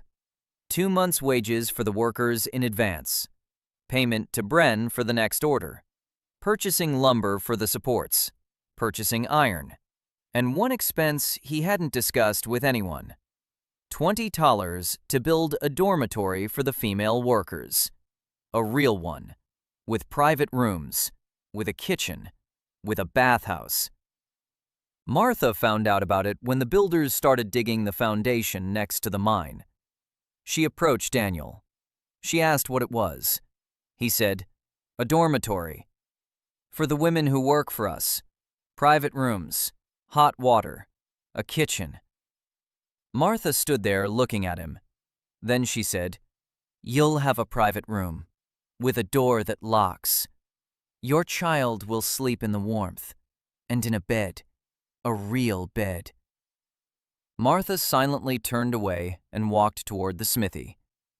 Daniel saw her wipe her face with the back of her hand, a smudge of soot on her cheek. He didn't follow her. There are some things a person must go through alone. Daniel assembled and started up the first atmospheric steam engine. Pumping capacity doubled. Isolde signed a major contract with the Duke of Lorenheim. Using the advance payment from the Duke, Daniel began building a dormitory for the female workers, complete with private rooms and hot water. The dormitory was completed in 6 weeks. Stone walls, a tiled roof, 12 rooms, a kitchen with a large stove, and a bathhouse. The bathhouse was a sensation. Daniel designed a simple heater. A copper coil ran through the firebox. Cold water went in at one end, hot water came out the other. A tank on top, a faucet. Pull the lever and warm water poured down from above. Simple, reliable. Nothing supernatural by the standards of his world. By Vergellen's standards, it was a miracle. At first, everyone refused to use it. The female security guard stood by the door and looked at the hot water tank as if it were a trap. One of them later admitted that she was afraid. She had never in her life washed in hot water. A cold stream in the summer, a rag and a bucket in the winter. Hot water was for the gentry, not for people like her. Martha went in first. She came out half an hour later, flushed, steamy, with wet hair and an expression on her face that Daniel had never seen before. Serenity. After Martha, the others went in, all except one, a young widow named Agnes, 17 years old. She hadn't gone near the bathhouse for 3 days. She'd been hiding in her room, Hannah told Daniel. Agnes doesn't believe this is for her. She thinks they'll take her away later, or that she'll have to pay for it with something she doesn't want to think about. Daniel didn't try to persuade her. He asked Martha to simply leave the bathhouse door open. On the 4th day, Agnes went in, alone, late at night. Martha heard water running behind the wall, then silence, then a soft sound, not crying, something else. In the morning, Agnes showed up for work on time. She didn't, but she walked differently, more upright. By the 8th month, Daniel was running a business with 30 employees.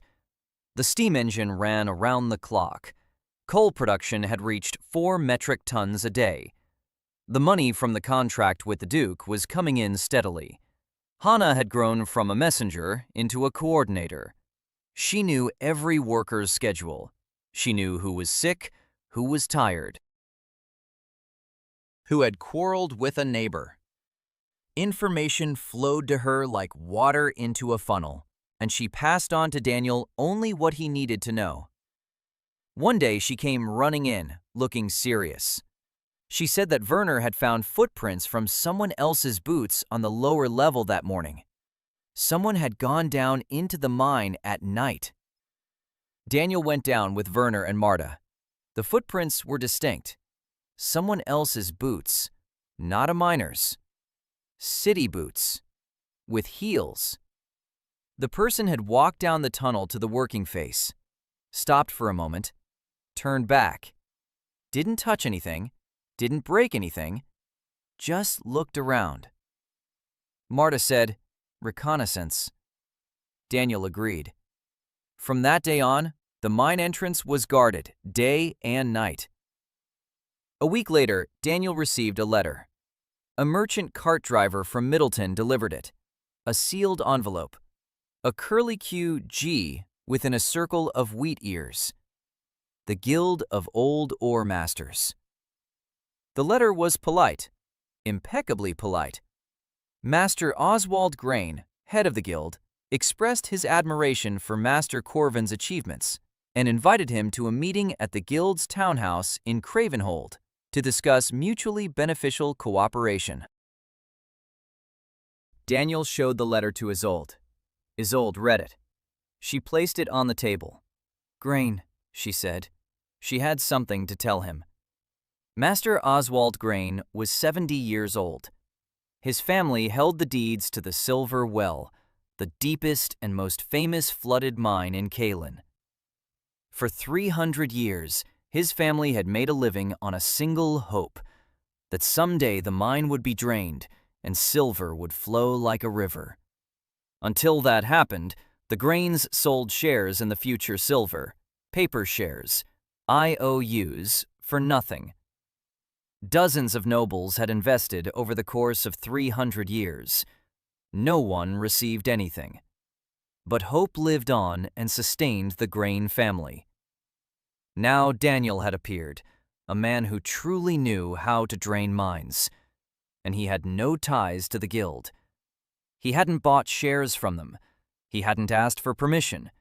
He just showed up and did it. If he makes it to the Silver Well and drains it without the guild, then all the receipts the Grains have been selling for 300 years will turn to dust.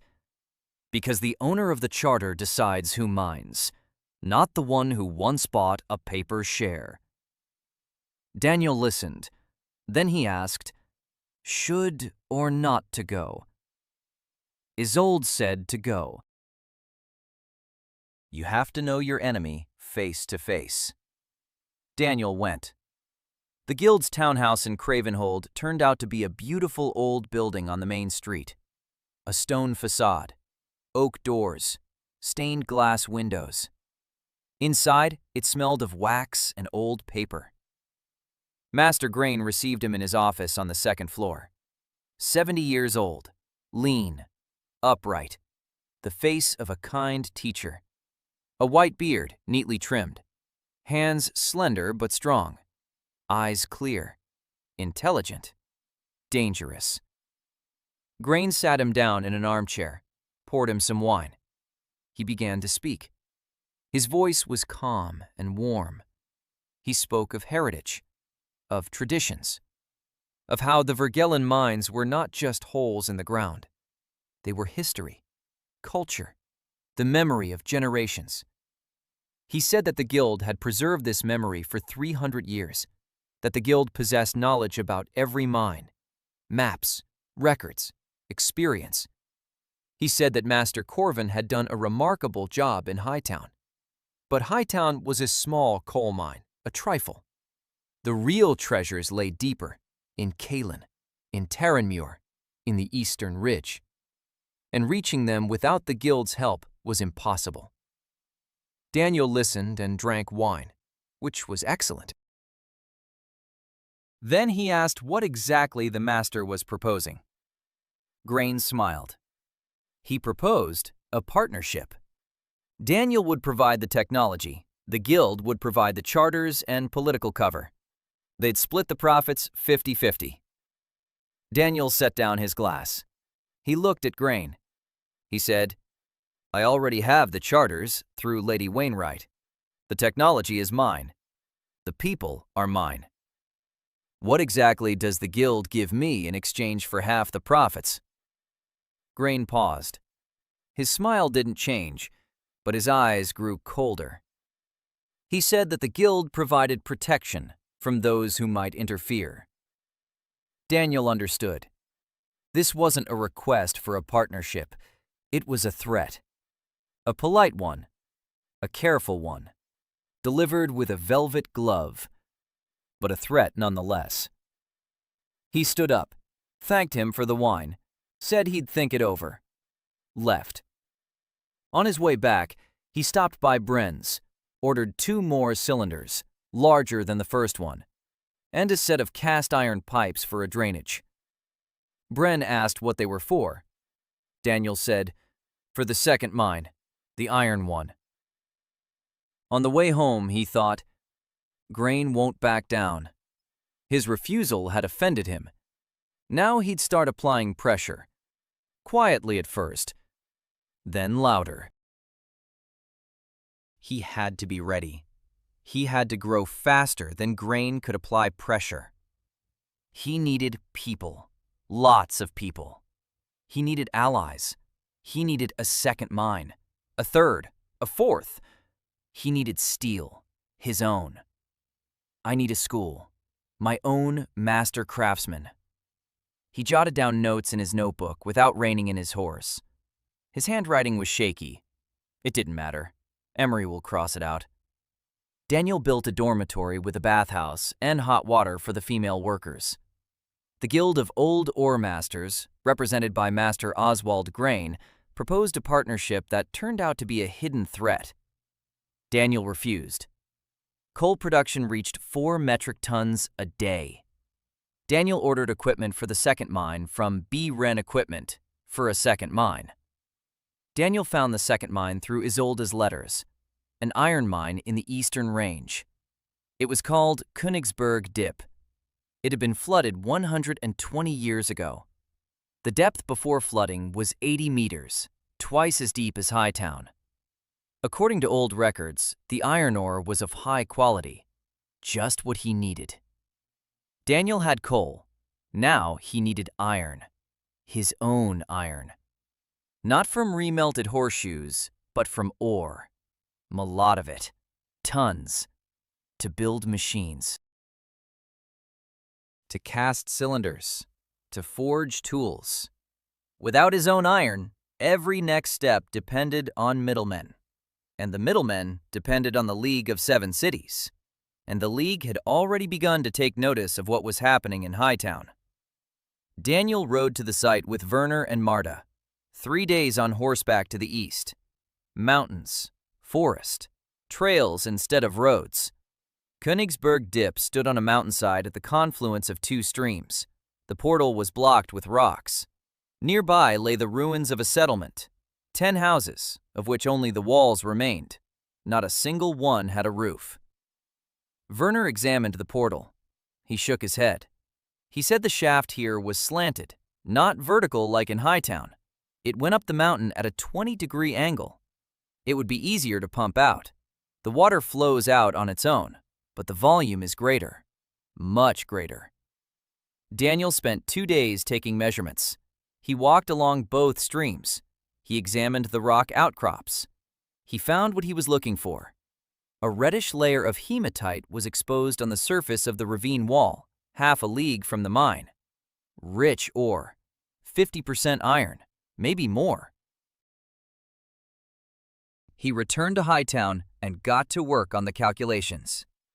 For Königsberg, they needed a more powerful machine than the one in Hightown, a steam engine, but with improvements.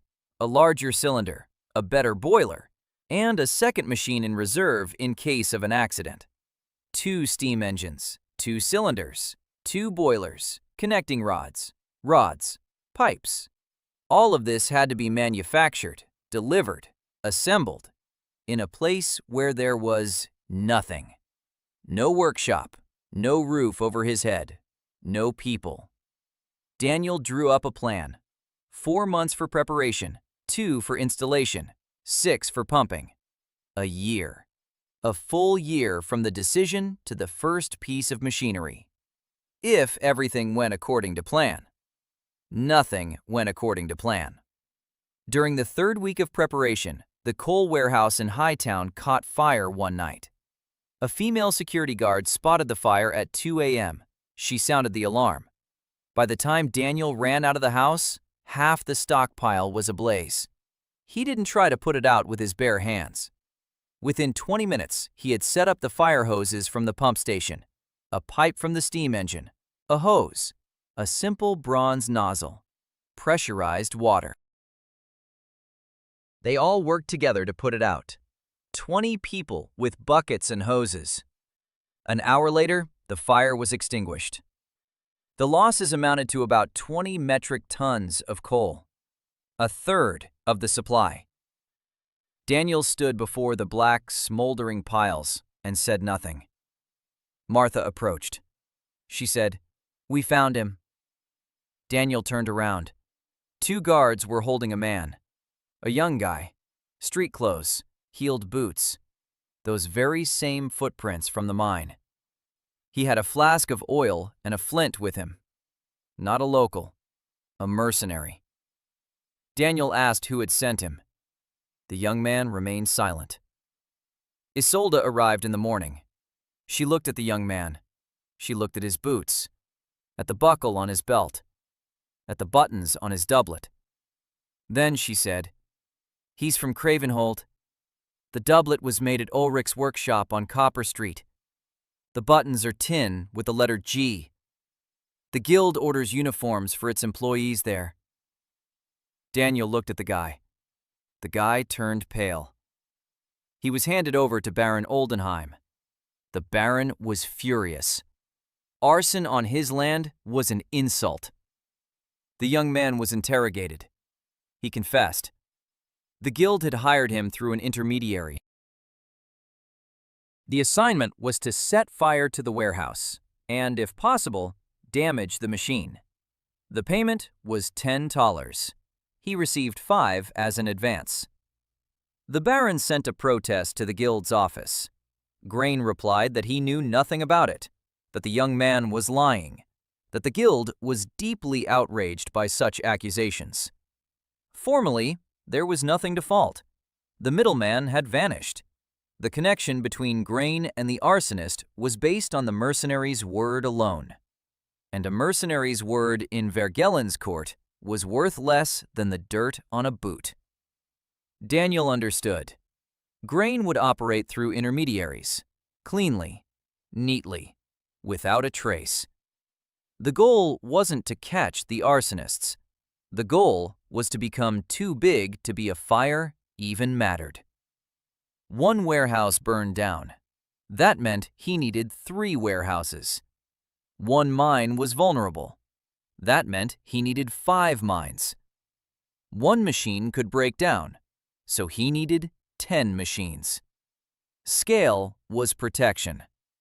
Daniel doubled the security. He erected stone walls around the warehouses. He moved the coal reserves to 3 different locations, and he sped up work on Königsberg. Ha-Un arrived at the beginning of the 10th month. Daniel wasn't looking for her. She was looking for him. She appeared on the threshold of the office Daniel had set up in a former Hightown pub. She was short. Her hair was cut short. She was dressed in men's clothes, heavy boots, a wide belt. Her hands were sinewy. Her voice was low and steady. 22 years old. Her face looked as if she were more accustomed to darkness than to light. She said her name was Ha-Un, that she's a forewoman, that for 10 years she'd led work crews through half-flooded tunnels in the eastern foothills. They mined coal knee-deep in water, illegally, without permits, without authorization, because otherwise there was nothing to eat. Daniel asked why she'd come to him. Ha-Un paused. Then she spoke.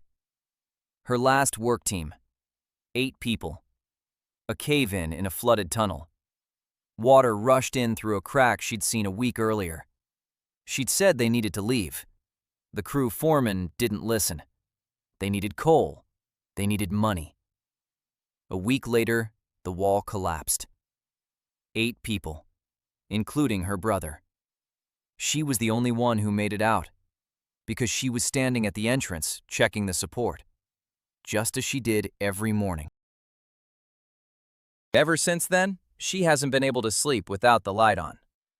She came because she'd heard that Daniel builds mines differently, that he has safety rules, that he doesn't let people into the working face until he's checked it himself. She wants to work.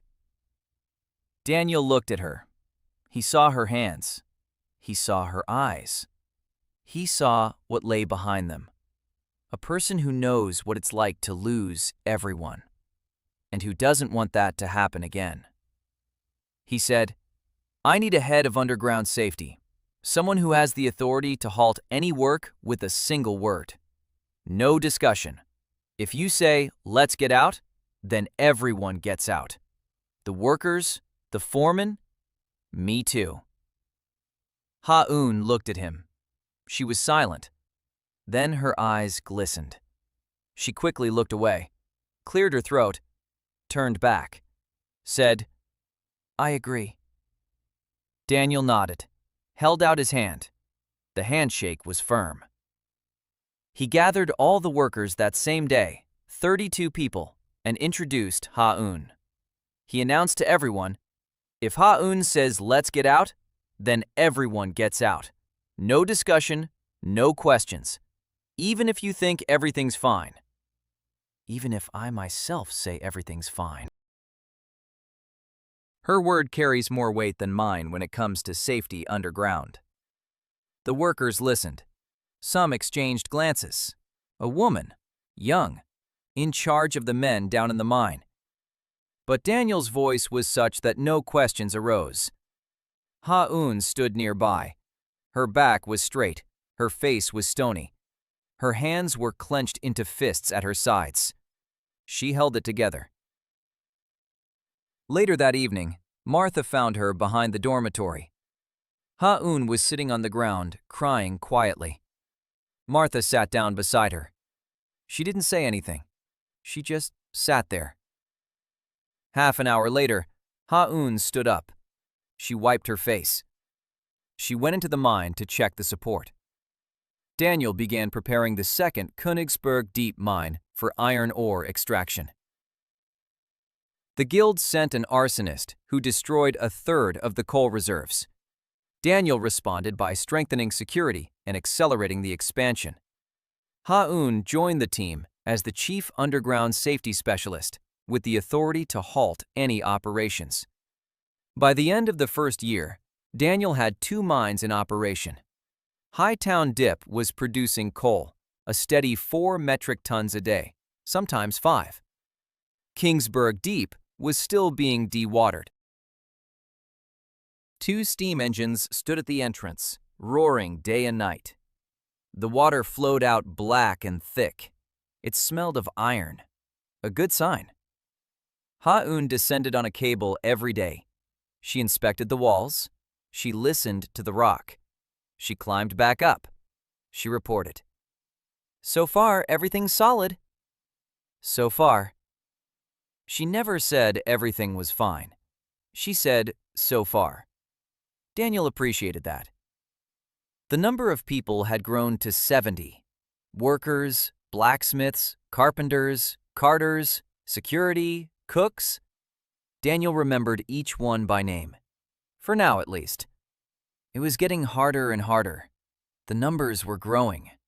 Tons, thalers, people, shifts. He caught himself thinking of people as units. 12 people on the first shift, 8 on the second, 3 in reserve. Not names, numbers.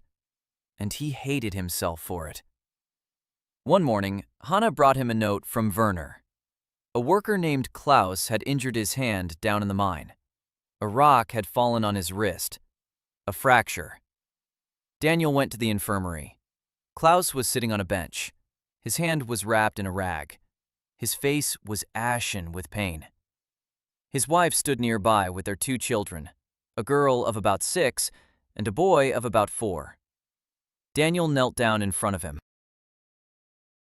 He examined the hand. 2 fingers were broken, the middle and ring fingers. A nasty injury, but not life-threatening. Beatrice applied the splint and bandage. Daniel didn't notice when she had arrived. A nun from the Order of St. Emmerich, Sister Beatrice Quinn. Quiet, short, 28 years old, a pale face, attentive eyes. Her hands were gentle and precise. She had come to the village 2 months ago, officially to provide spiritual guidance to the workers. She treated people with herbs. She applied mustard plasters. She brewed herbal decoctions. Daniel still hadn't really spoken to her. Too much to do.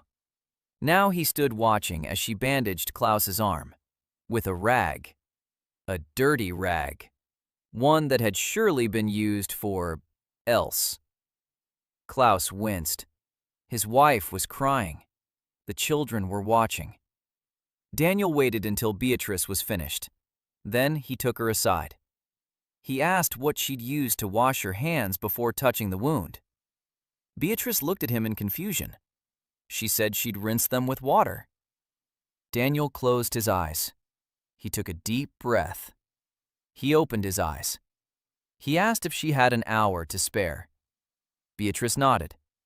They sat down in the office. Daniel spoke for an hour. Maybe an hour and a half.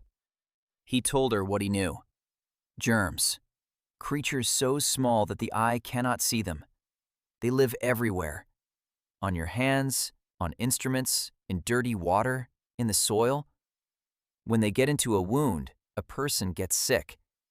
The wound festers. A fever sets in. A person can die. Not from the wound itself, from the dirt that got into it. That's why you need to wash your hands. Not just rinse them. Wash them with soap, thoroughly, before every dressing change. Rags need to be boiled every time. Or better yet, use a clean cloth, gauze. He can show her how to make it. A simple, thin fabric with a loose weave. Boiled, dry. The instruments she uses for cutting and sewing need to be kept in boiling water before use, every time. Beatrice listened. Her expression changed. She didn't argue. She didn't brush it off. She didn't say it was nonsense. She listened with the look of someone watching a wall in front of them dissolve, revealing a room beyond it whose existence they hadn't suspected. Then she said, "Half the people I treated died of fever, not from their wounds, from the fever that followed their wounds." Daniel nodded. Yes, exactly. Beatrice was silent for a moment. Then she stood up. She asked where to find soap. Daniel gave her a bar, and some cloth for the first bandages, and a pot for boiling water. A week later, the infirmary had changed. Beatrice scrubbed it from top to bottom. She posted the rules on the wall. Emery wrote them in large letters. Wash your hands before every examination. Use only boiled cloth for bandages. Boil the instruments. Put dirty linens in a separate tub. The workers grumbled. Why wash our hands? They'll just get dirty again anyway. Daniel gathered them together and explained, simply and briefly. Dirt in a wound kills. Cleanliness saves lives. This isn't a request, it's a rule, like a hard hat, like a safety harness. If you break it, you put yourself and others in danger. Ha-eun added her own thoughts. She had seen people die from dirty wounds in flooded tunnels. They rotted alive. 3 days of agony, and then the end. She spoke quietly and evenly. The workers fell silent.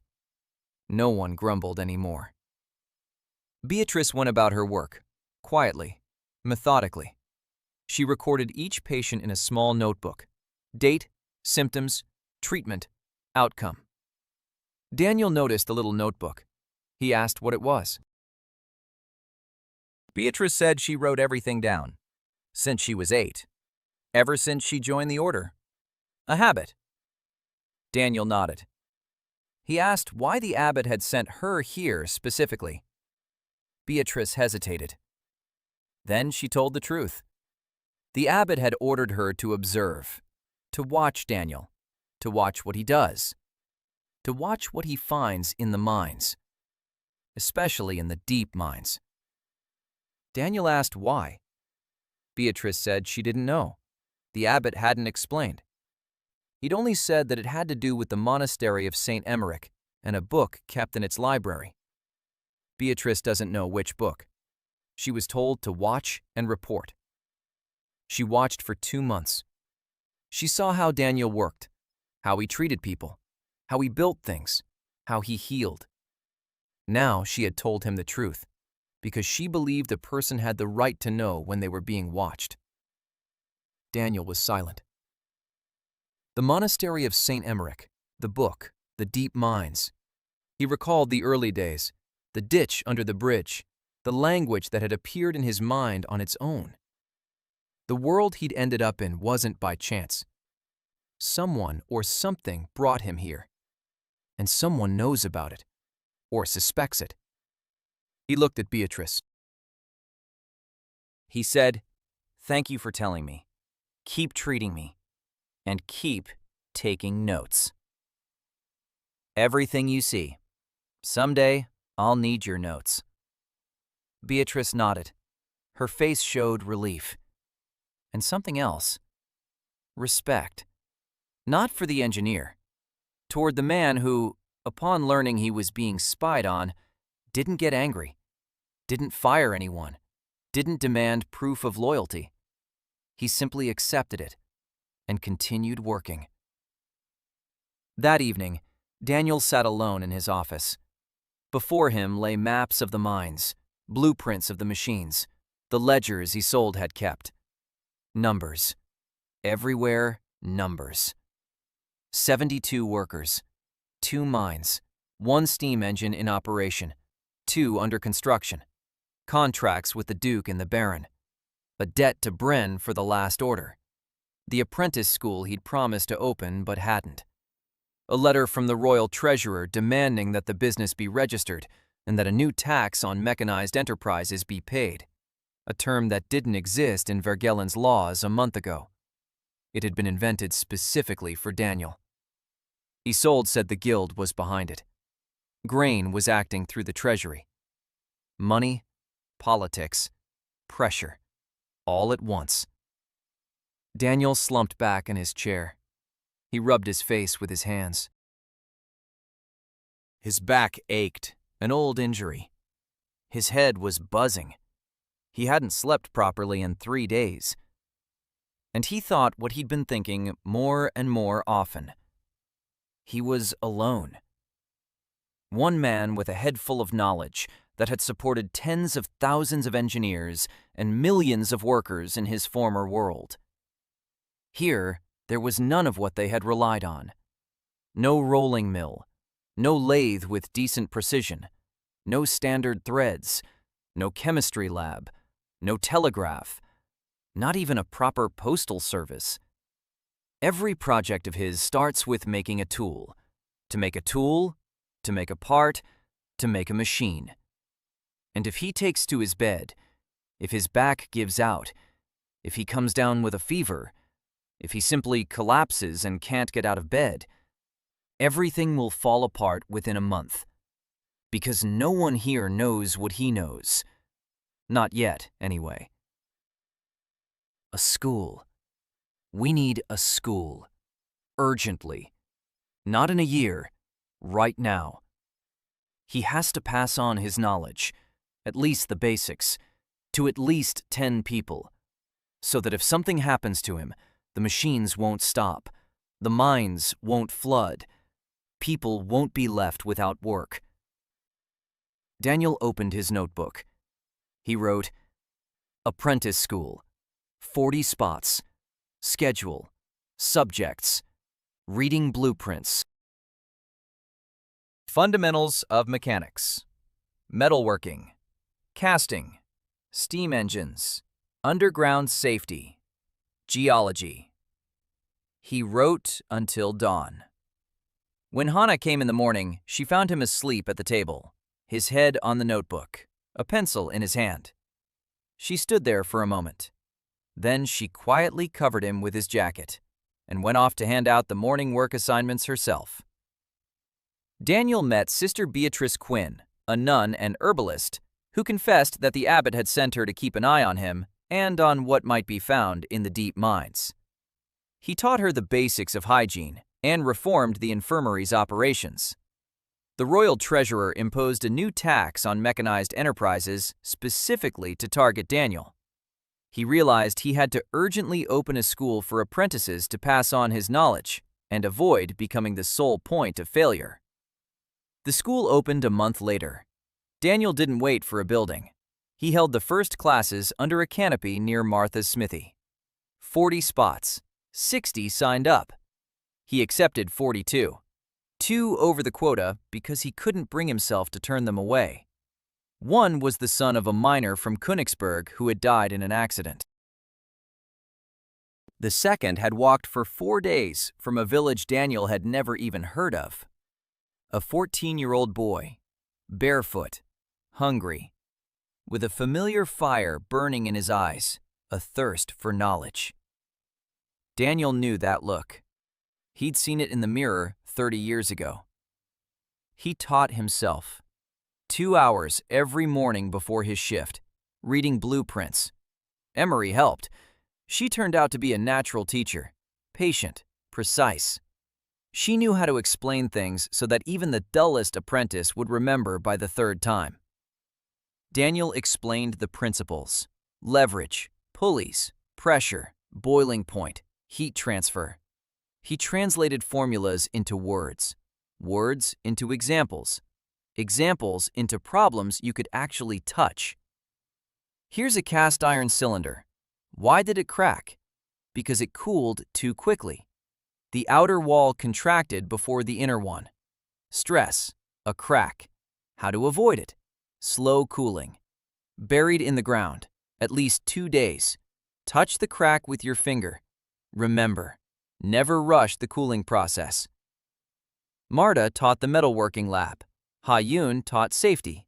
Werner taught geology. Each taught what they knew best. 2 months later, the first graduating class. Not masters, apprentices. But apprentices who knew what a tolerance was, what steam pressure was, how to read a blueprint, how to tap on the rock and hear a hollow sound. Daniel sent 10 of them to the Königsberg dip. The iron mine had finally been dewatered down to the first horizon. Ha-Yoon personally inspected every meter of the tunnel before letting people in.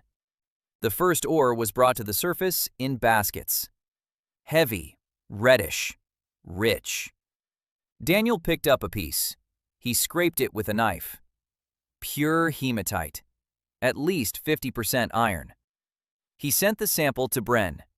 Bren sent a reply a week later. 1 word. Excellent. Now they needed a smelting process. Not a crucible smelting process like Bren's, but a blast furnace. A cupola furnace. Daniel built the first cupola furnace behind the walls of Hightown. A 3-meter-tall shaft furnace. Brickwork, air-to-airs, bellows driven by a water wheel. Coke made from his own coal, or from Königsberg. Limestone as a flux from a quarry 2 leagues away. The first smelting failed. The temperature was too low. The bellows didn't provide enough air. The iron didn't melt completely. The result was a porous lump with slag inclusions. Second smelting. Daniel enlarged the bellows. He added a second air duct. He raised the charge column. The temperature rose. The cast iron flowed. It was dirty and bubbly, but it flowed. The third melt produced clean cast iron. Bren came to watch. He stood by the trough through which the red-hot white river flowed and said nothing. Then he took off his cap. He turned to Daniel. He said, "I've been casting bronze for 35 years. I've never seen anything like this." Daniel replied that this was only the beginning. From cast iron, we must make steel. From steel, tools. From tools, machines. From machines, other machines. Each step makes the next one possible. Bren nodded. Then he asked, "How many furnaces like this do you need?" Daniel said, 3 for now, then 10. Meanwhile, Isolde was working in the capital. She had registered a company, Corvin & Co., an official trademark, a brand, a circle with the letters K and K inside and a hammer on top. Martha had forged the first brand herself, burning it into the first bar of pure iron from the cupola. Daniel held that bar in his hands and thought of a blacksmith in his former world who would have taken such a piece of metal and felt nothing.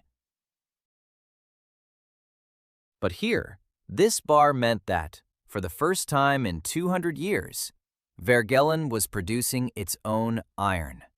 Not resold, not imported. Its own. From its own ore. From its own mine. Smelted with its own coal. A blacksmith from a village that stood on iron ore and had been buying nails from its neighbors for 200 years. Isolde sold the first batch of iron for $400. Daniel invested it all in expansion. The third mine, the Tarnmoor Salt Mine. A deed from the Wainwrights' stack. Salt, Vergellen's white gold. Once upon a time, the country salted fish for the entire coast. Now, a pinch of salt on a peasant's table meant a feast. Taranmore, the simplest of the three mines. Shallow, half dry. Most of the water was pooled in the lower chambers. A single steam engine could handle it in 2 months. Daniel sent a crew of 10 men there, led by one of the school's top graduates, a 22-year-old named Thomas. Serious, meticulous. He remembered everything the first time. Ha-Yoon checked him out personally. She said she trusted him. Daniel gave him the authority and the blueprints and said, "If anything goes wrong, stop and send for Ha-Yoon. Don't try to be a hero. Don't improvise. Stop and call me." Thomas nodded. He drove off. Daniel stood there, watching him go. For the first time, he'd sent someone else to do what he'd previously done only himself. For the first time, his knowledge was being put to use by someone else. It was a strange feeling. Fear and pride at the same time. Martha approached. She stood beside him. She said, "He'll manage." Daniel looked at her. He nodded. Then he said quietly, "I'm scared, Martha. Every time someone goes underground. Every time." Martha was silent for a moment. Then she said, "Me too. Every time you go down."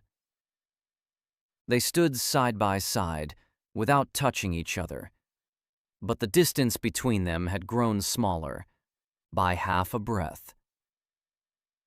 Daniel opened an apprenticeship school with 42 spots and began passing on his knowledge. Königsberg Dip yielded its first iron ore. A cupola furnace was built, and the first pure cast iron was produced. The company Corwin and Company was registered with its own.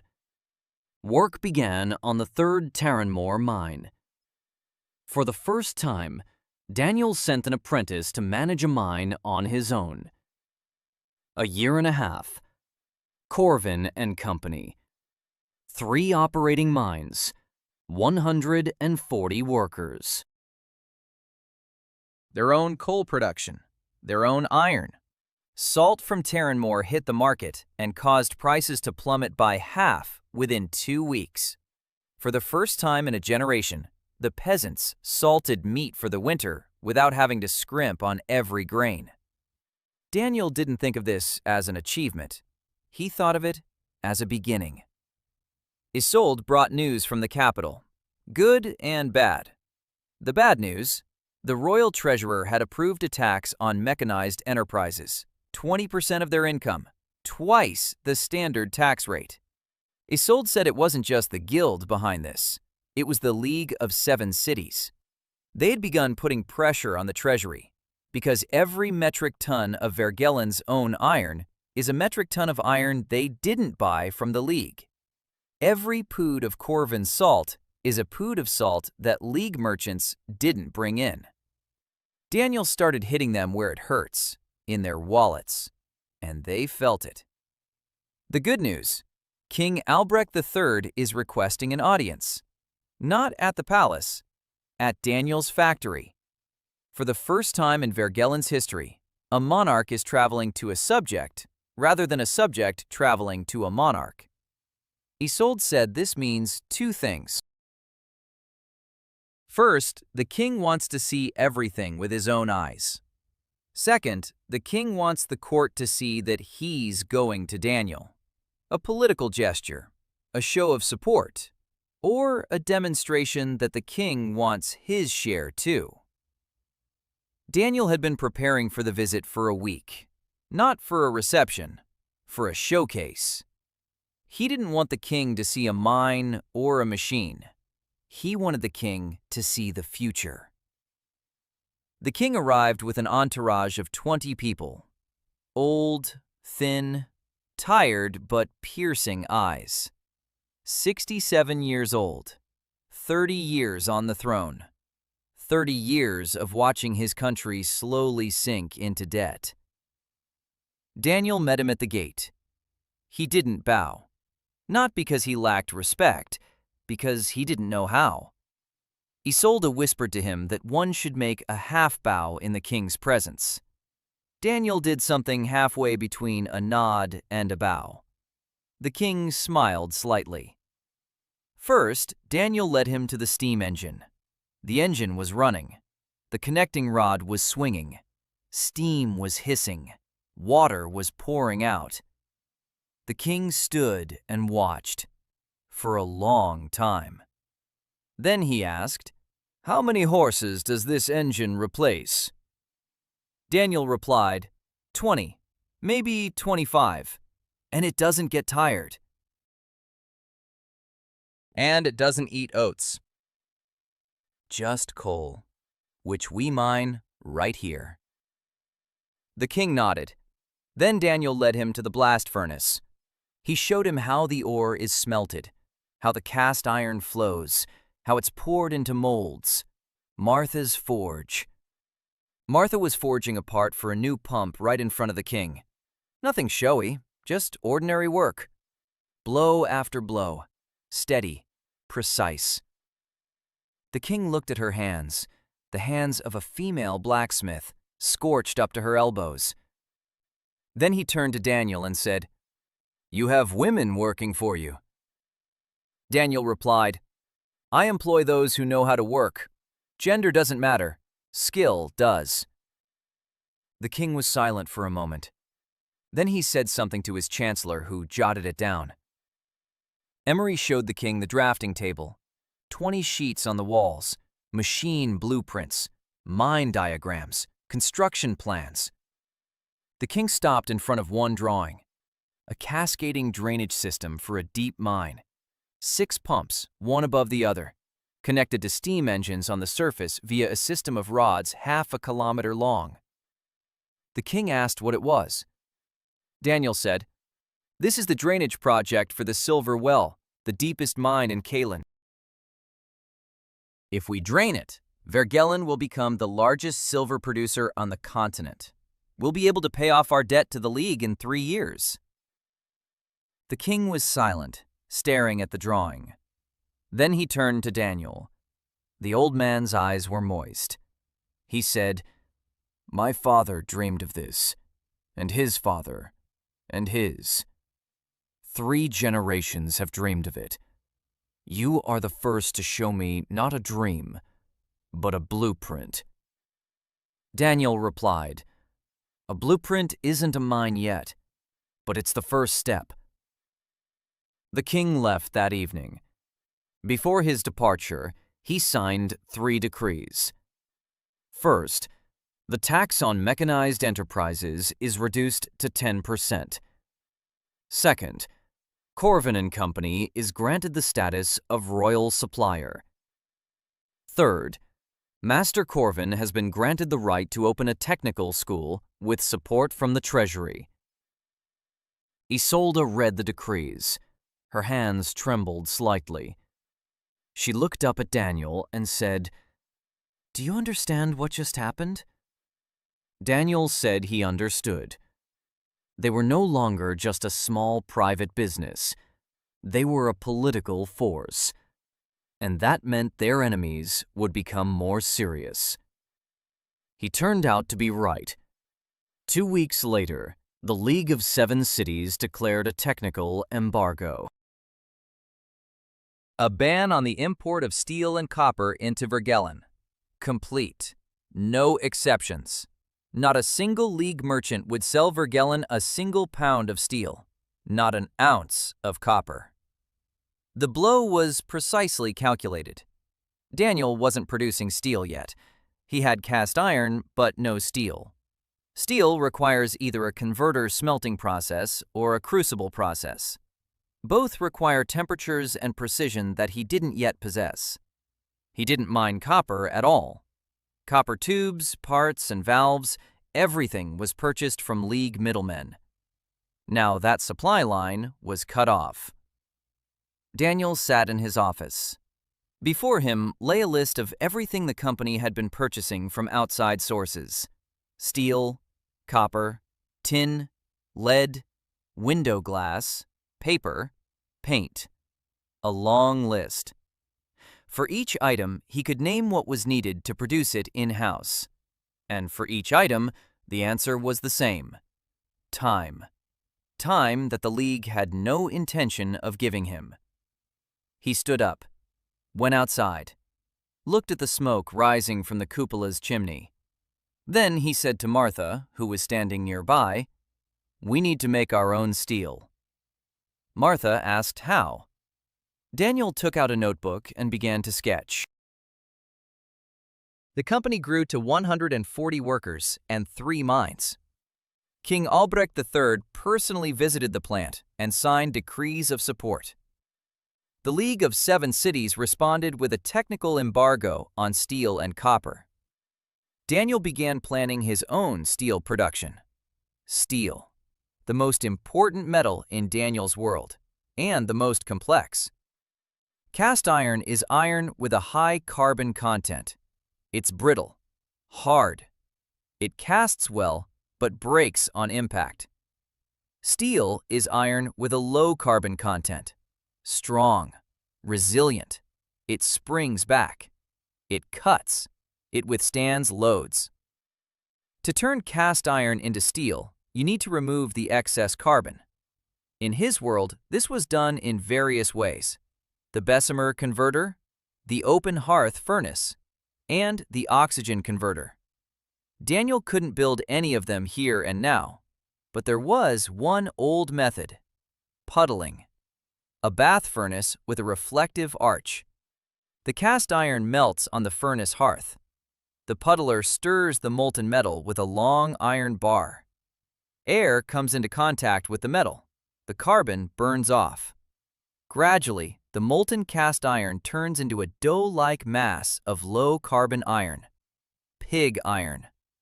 It's pulled out, it's forged.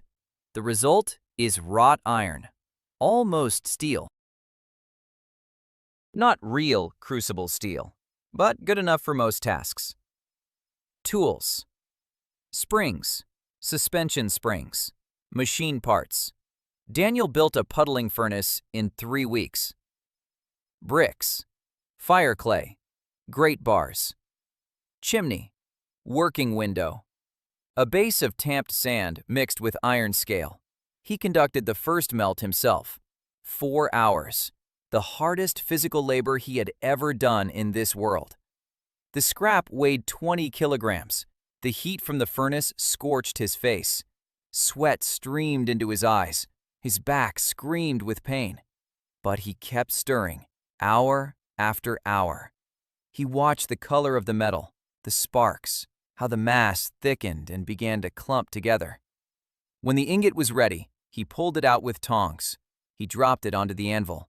Martha struck it. Once, twice, 3 times. Sparks flew. The metal contracted. It became denser. After 20 minutes of hammering, a bar lay on the anvil. Gray. Solid.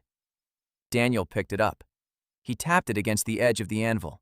The bar rang out. It didn't crack like cast iron. It rang out. Steel. Rough. Inhomogeneous. Full of slag inclusions. In his world, it would have been a reject. Here, it was a miracle. Martha stood and looked at the bar. Then she took it in her hands.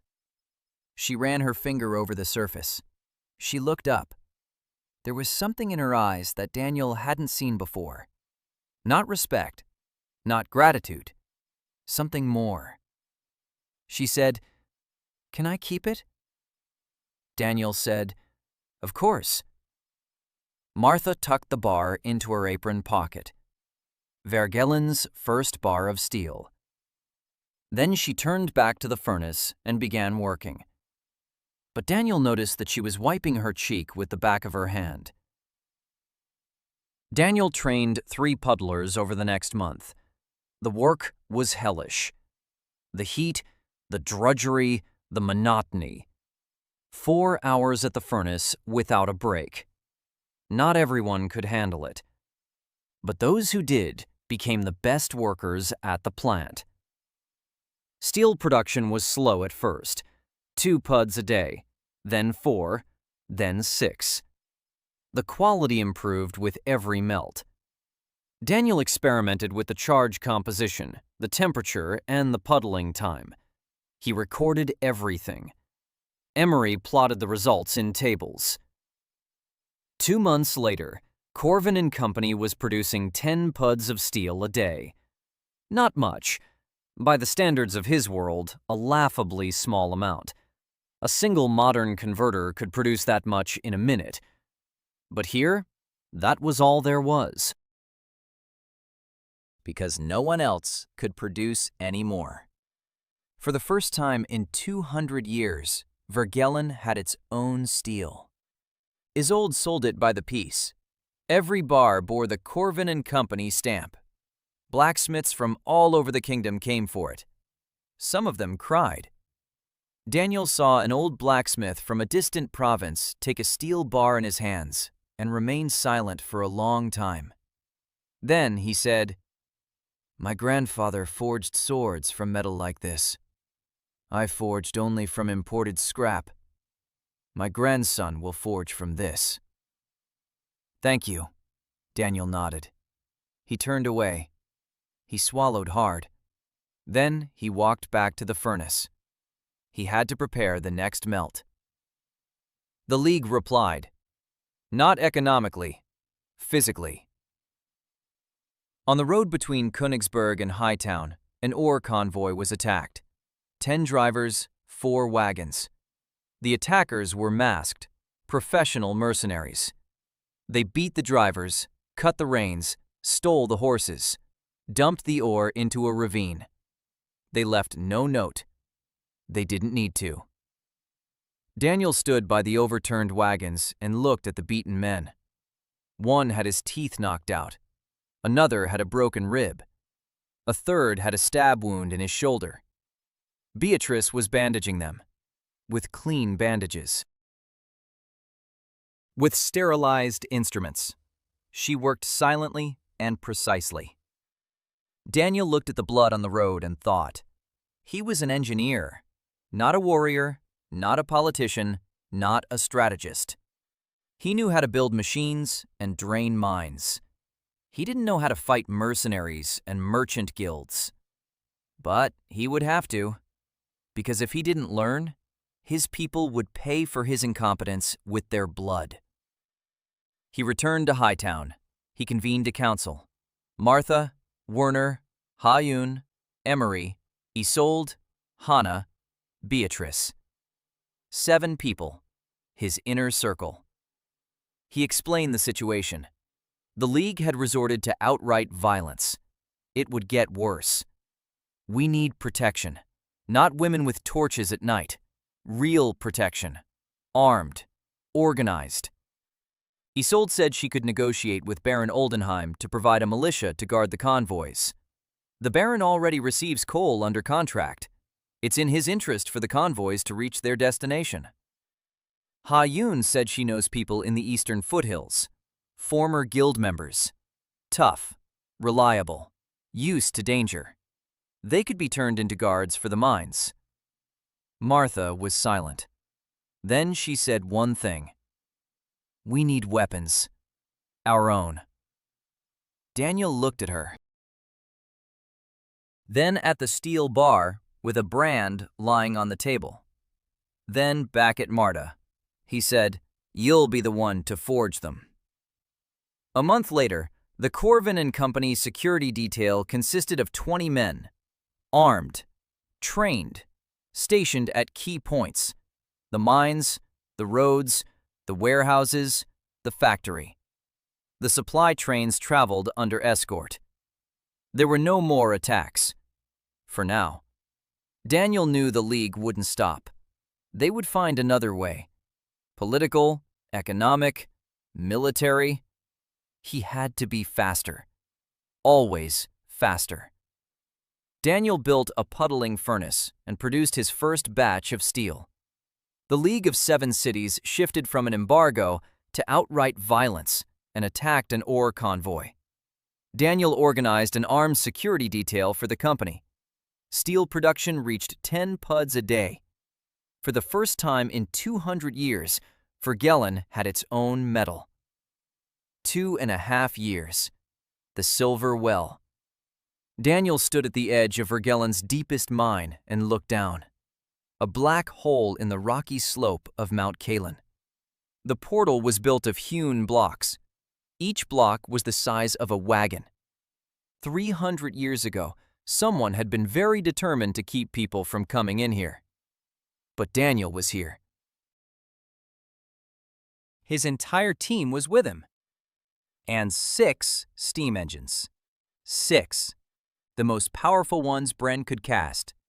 Cylinders 500 millimeters in diameter. Reinforced boilers. Cast iron connecting rods. Not wooden, cast. Mounted on real frames. Martha forged the fittings. Ha-Yoon inspected every tunnel on every level. Emery was drafting a diagram of a cascade of 6 pumps extending half a kilometer downward. Isolde was handling the finances. The Silver Well's budget had devoured everything the company had earned over 2 years. Every thaler, every copper coin. Corvin and Company was stripped bare. If the well didn't yield silver, the company would cease to exist. Daniel knew this, and everyone around him knew it. Grain knew it too. The Magister hadn't given up. Over the past 2.5 years, he'd used everything. Arsonists, the Treasury, the League, the courts, petitions, even an attempt at poisoning. An unsuccessful one. Beatrice noticed that Daniel was having a strange reaction to dinner and made him drink an emetic. She saved him. Grain was playing for high stakes because the stakes were high. The Silver Well, his family charter. 300 years of waiting. And now a stranger with no family or lineage had come and was draining his mine. Not his mine. The deed to the Silver Well belonged to the Grains, but the right to drain it had been granted by the king, a personal decree from Albrecht III. Grain would receive compensation, a share of the silver, a generous share. But not control. Control belonged to Corvin. For Grain, this was worse than losing money. It was a loss of purpose. For 3 centuries, his family had existed for one purpose, the Silver Well. Take that away, and what's left? Daniel understood the old man. He even sympathized with him. But he couldn't stop. Too many people depended on him. Too much was at stake. He'd gone too far. The extraction began on the first day of spring. 6 machines roared to life simultaneously. Hana stood on the upper platform with a red flag. Emery timed the operation. Isolde stood next to the Royal Observer and translated what was happening into numbers that the observer could record in his report. Beatrice prayed. Quietly. To herself. Perhaps sincerely for the first time. Ha-Eun stood at the control panel of the main machine. Hands on the levers. Eyes on the pressure gauge. Martha was by the backup boiler, ready for any emergency at any second. Werner was down below, in the darkness, on a rope, listening to the rock.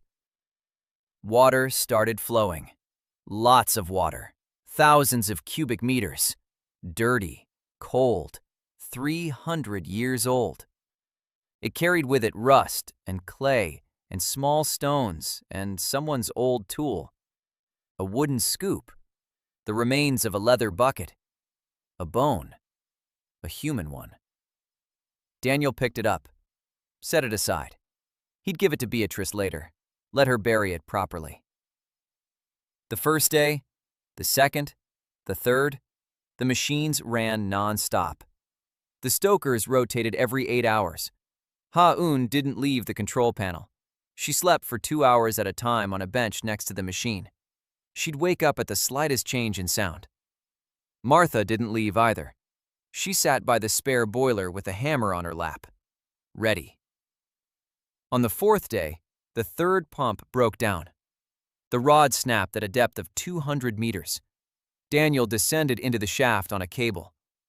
Darkness, cold, drops of water from the ceiling. He found the break. The rod had cracked along the weld, a bad weld.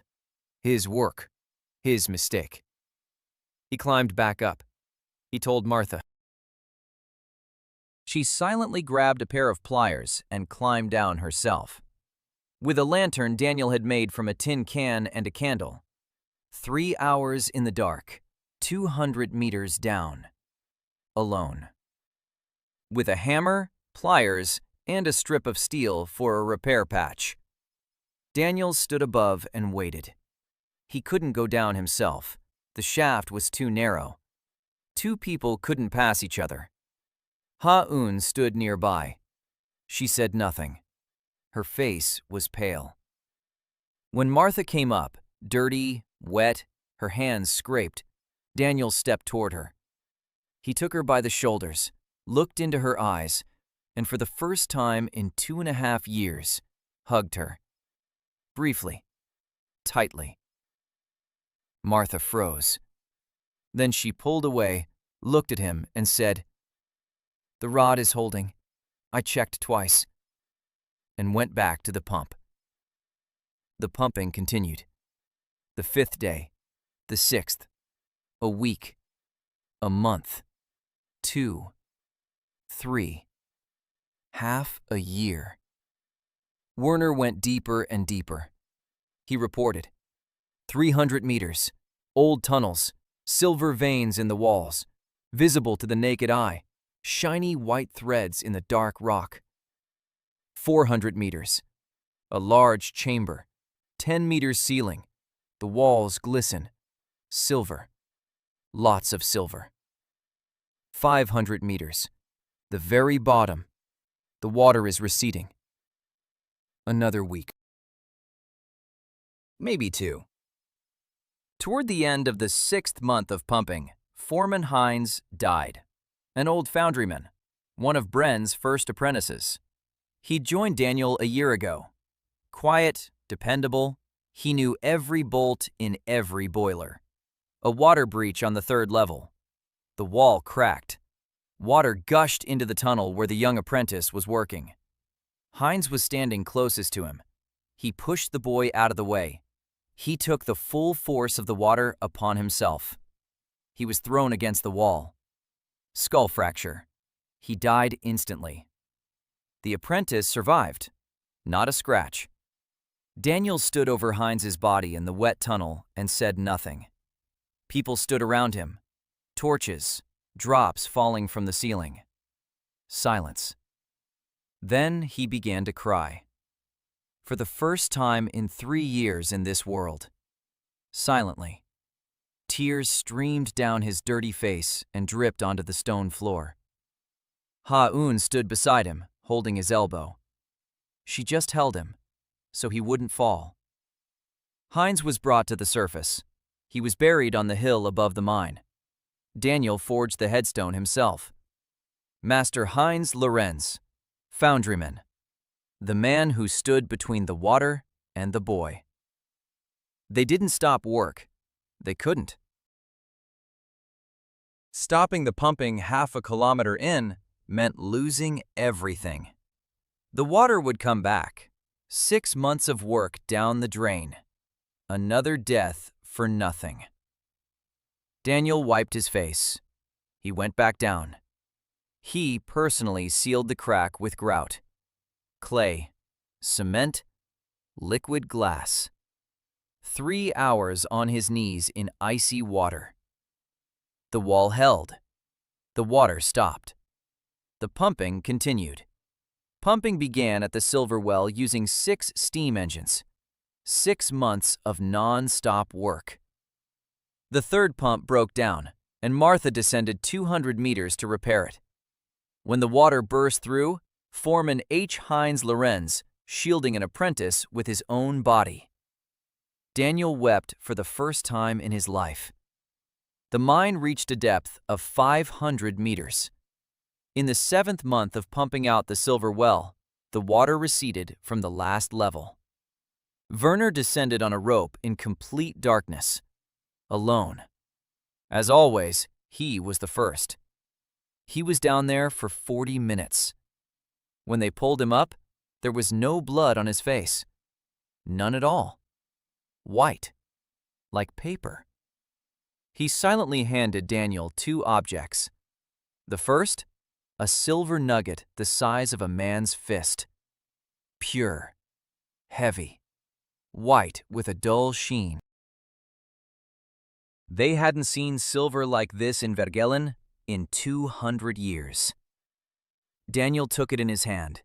He turned it over. He passed it to Isolde. She took it. She weighed it in her palm. Her eyes grew wide. Then she quietly said a number. If the vein was as dense as this sample, there would be enough silver in the lower horizon to cover Vergelen's entire national debt to the League. All of it, down to the last thaler. And there would still be some left over. The second object, a fragment of black stone, smooth, not natural, worked, even edges, a polished surface, an inscription on one side, carved, no, engraved, with a precision that didn't exist in this world. The letters were even, identical, machine-made, and in English. Property of U.S. Bureau of Mines. Do not remove. Daniel held the stone and didn't move. His people stood around him. Martha, Emery, Ha-Un, Hannah, Isolde, Beatrice, Werner, the workers. Everyone was looking at him, at the stone in his hands, at the letters none of them could read. Daniel could. He looked at the inscription, and inside he felt empty and cold. United States Bureau of Mines. Do not remove. An object from his world. At the bottom of a mine that has been flooded for 300 years. In a world where the United States does not exist and never has. Someone was here before him. Someone from his world, or from a world similar to his. And that someone had left a marker, a geological marker. That's what they do when surveying a mine. They mark sampling points. Standard procedure. Daniel knew because he'd done it himself hundreds of times. He raised his head and looked down, into the black maw of the drained mine. 1/2 kilometer of empty darkness stretching into the earth. At the bottom, silver. And something else. Something that had called to him across the world. Across death. Across stone and water and time. For the first time in 3 years, he was truly afraid. Beatrice approached, quietly. She looked at the stone, then at Daniel. She said, "You know what this is." Daniel said, "Yes." Beatrice paused. Then she said, "There's a book at St. Emmerich's Abbey. I haven't seen it, but the abbot said, the book describes a ritual. 300 years ago, the monks and the mountain craftsmen flooded the mines, all at once, not because they couldn't pump out the water, because they had to seal away what they found at the bottom. Daniel looked at her. He asked what they had found. Beatrice shook her head. She said she didn't know. The abbot didn't say. He said only one thing. If anyone ever reaches the bottom of the well again, they must know this. What's down there isn't dangerous. It isn't alive. It isn't a curse. It's a machine. Daniel closed his eyes. A machine. At the bottom of a 1/2 kilometer deep mine shaft. In a world without electricity, without engines, without industry, a machine with an inscription in English. A machine that calls to engineers across worlds. That gave him language. That drove a metal wedge through the rock into the mineshaft in Pittsburgh and ground the cable. That killed him to bring him here. He opened his eyes, put the stone in his pocket, turned to face the people. 200 people stood at the mouth of the silver well. His people, his company, his world. 3 years ago, he woke up in a ditch under a bridge, alone. No money, no connections, no idea where he was. With a hard hat and a notebook. Now, behind him stood 3 mines. Steam engines, a foundry yard, a steel workshop, a school. 150 families who ate every day because he knew how to calculate pressure and flow. He looked at Martha.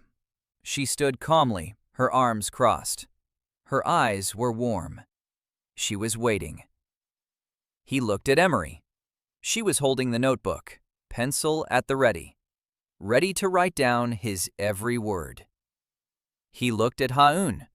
She was standing by the car, her hands on the levers, her back straight, ready to be the first to go down if he gave the order. He looked at Hana. The girl had grown up, 18 years old, a copper badge on her neck under her shirt. Foreman of the couriers at Corvin and Company. She was smiling. I looked at Isolde. She was holding the silver nugget the way one holds the future. Carefully, firmly. I looked at Beatrice. The nun stood quietly, a small book in her hands, taking notes, as always. I looked at Werner. The old foreman was sitting on a rock. His hands weren't shaking. His eyes were clear, sober for 2 years now. Daniel took a breath, exhaled. Then he spoke. He said there was silver down there, lots of silver, enough to change the fate of the kingdom. He said the mining would begin tomorrow. Mining would begin. He said they needed volunteers for the first descent to the working level. He said he would go first. As always. Then he added, and one more thing. There's something down there that I don't understand yet. But I will. Give me time. Silence. Wind. The hiss of steam from the machines. Smoke from the chimneys. The smell of coal and wet stone and machine oil. Then Martha stepped forward. She stood next to him, silently. Then Ha-eun. Then Emery. Hana. Beatrice. Isolde. Werner. They stood side by side, 7 of them. His people. Then an old worker from Hightown's first crew stepped forward. The very same farmer who, 3 years ago, had said, "We're with you, Master Corvin." Behind him, another, and another, and another.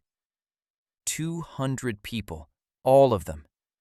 Daniel stood and looked at them, at these people who, 3 years ago, had been cooking nettle soup and selling heirloom spoons for a pinch of salt, who didn't believe the mine could be drained, who didn't know what a steam engine was, who were now standing in a line, in boots, in hard hats, well-fed, with skills, with a future. He wasn't building a mine. He was building lives, real lives. Martha, the widow, whose child sleeps in a warm room on a real bed. Werner, who stands up straight again and looks with clear eyes. Hana, who touches the copper badge around her neck with her finger and knows she is needed. Agnes, who no longer hides from hot water. Heinz's son, for whom the company pays a scholarship at the apprentice school. All of them. Every single one. Daniel clenched a black stone with an English inscription in his pocket. Down below was a machine. Ancient. Alien. Incomprehensible. It was calling to him across worlds and through death. It wanted someone to pump out the water. He had pumped it out. Now he had to go down and find out why. But that would be tomorrow. Today he stood atop the hill above the drained mine. 6 steam engines roared nearby. Smoke rose into the sky. Silver lay in Isolde's pocket. Steel clanged in Martha's forge. Coal burned in the furnaces. Salt glistened white in sacks. People stood around, waiting. He was an engineer. He fixed what was broken. Mines, machines, lives. The kingdom. And if at the bottom of the silver well lay the machine that had brought him here, then he would go down. He would examine it, tap it with a hammer, listen to the sound, and fix it, because that's what he knows how to do. Daniel took out his notebook. He opened a blank page and began sketching a plan for the descent. The silver well had been drained. At the bottom, a silver vein capable of paying off Vergellen's national debt had been discovered. A black stone with an inscription in English referring to the U.S. Bureau of Mines had also been found. Beatrice explained that 300 years ago, the monks had deliberately flooded the mines to trap something at the bottom. That something turned out to be a machine. Daniel decided to go down and find out what it was. All 200 company employees stood beside him. The story of the first arch is complete. Vergellen is no longer in debt. Corvin and Company is back on its feet. Ahead lie the answers to questions buried half a kilometer deep.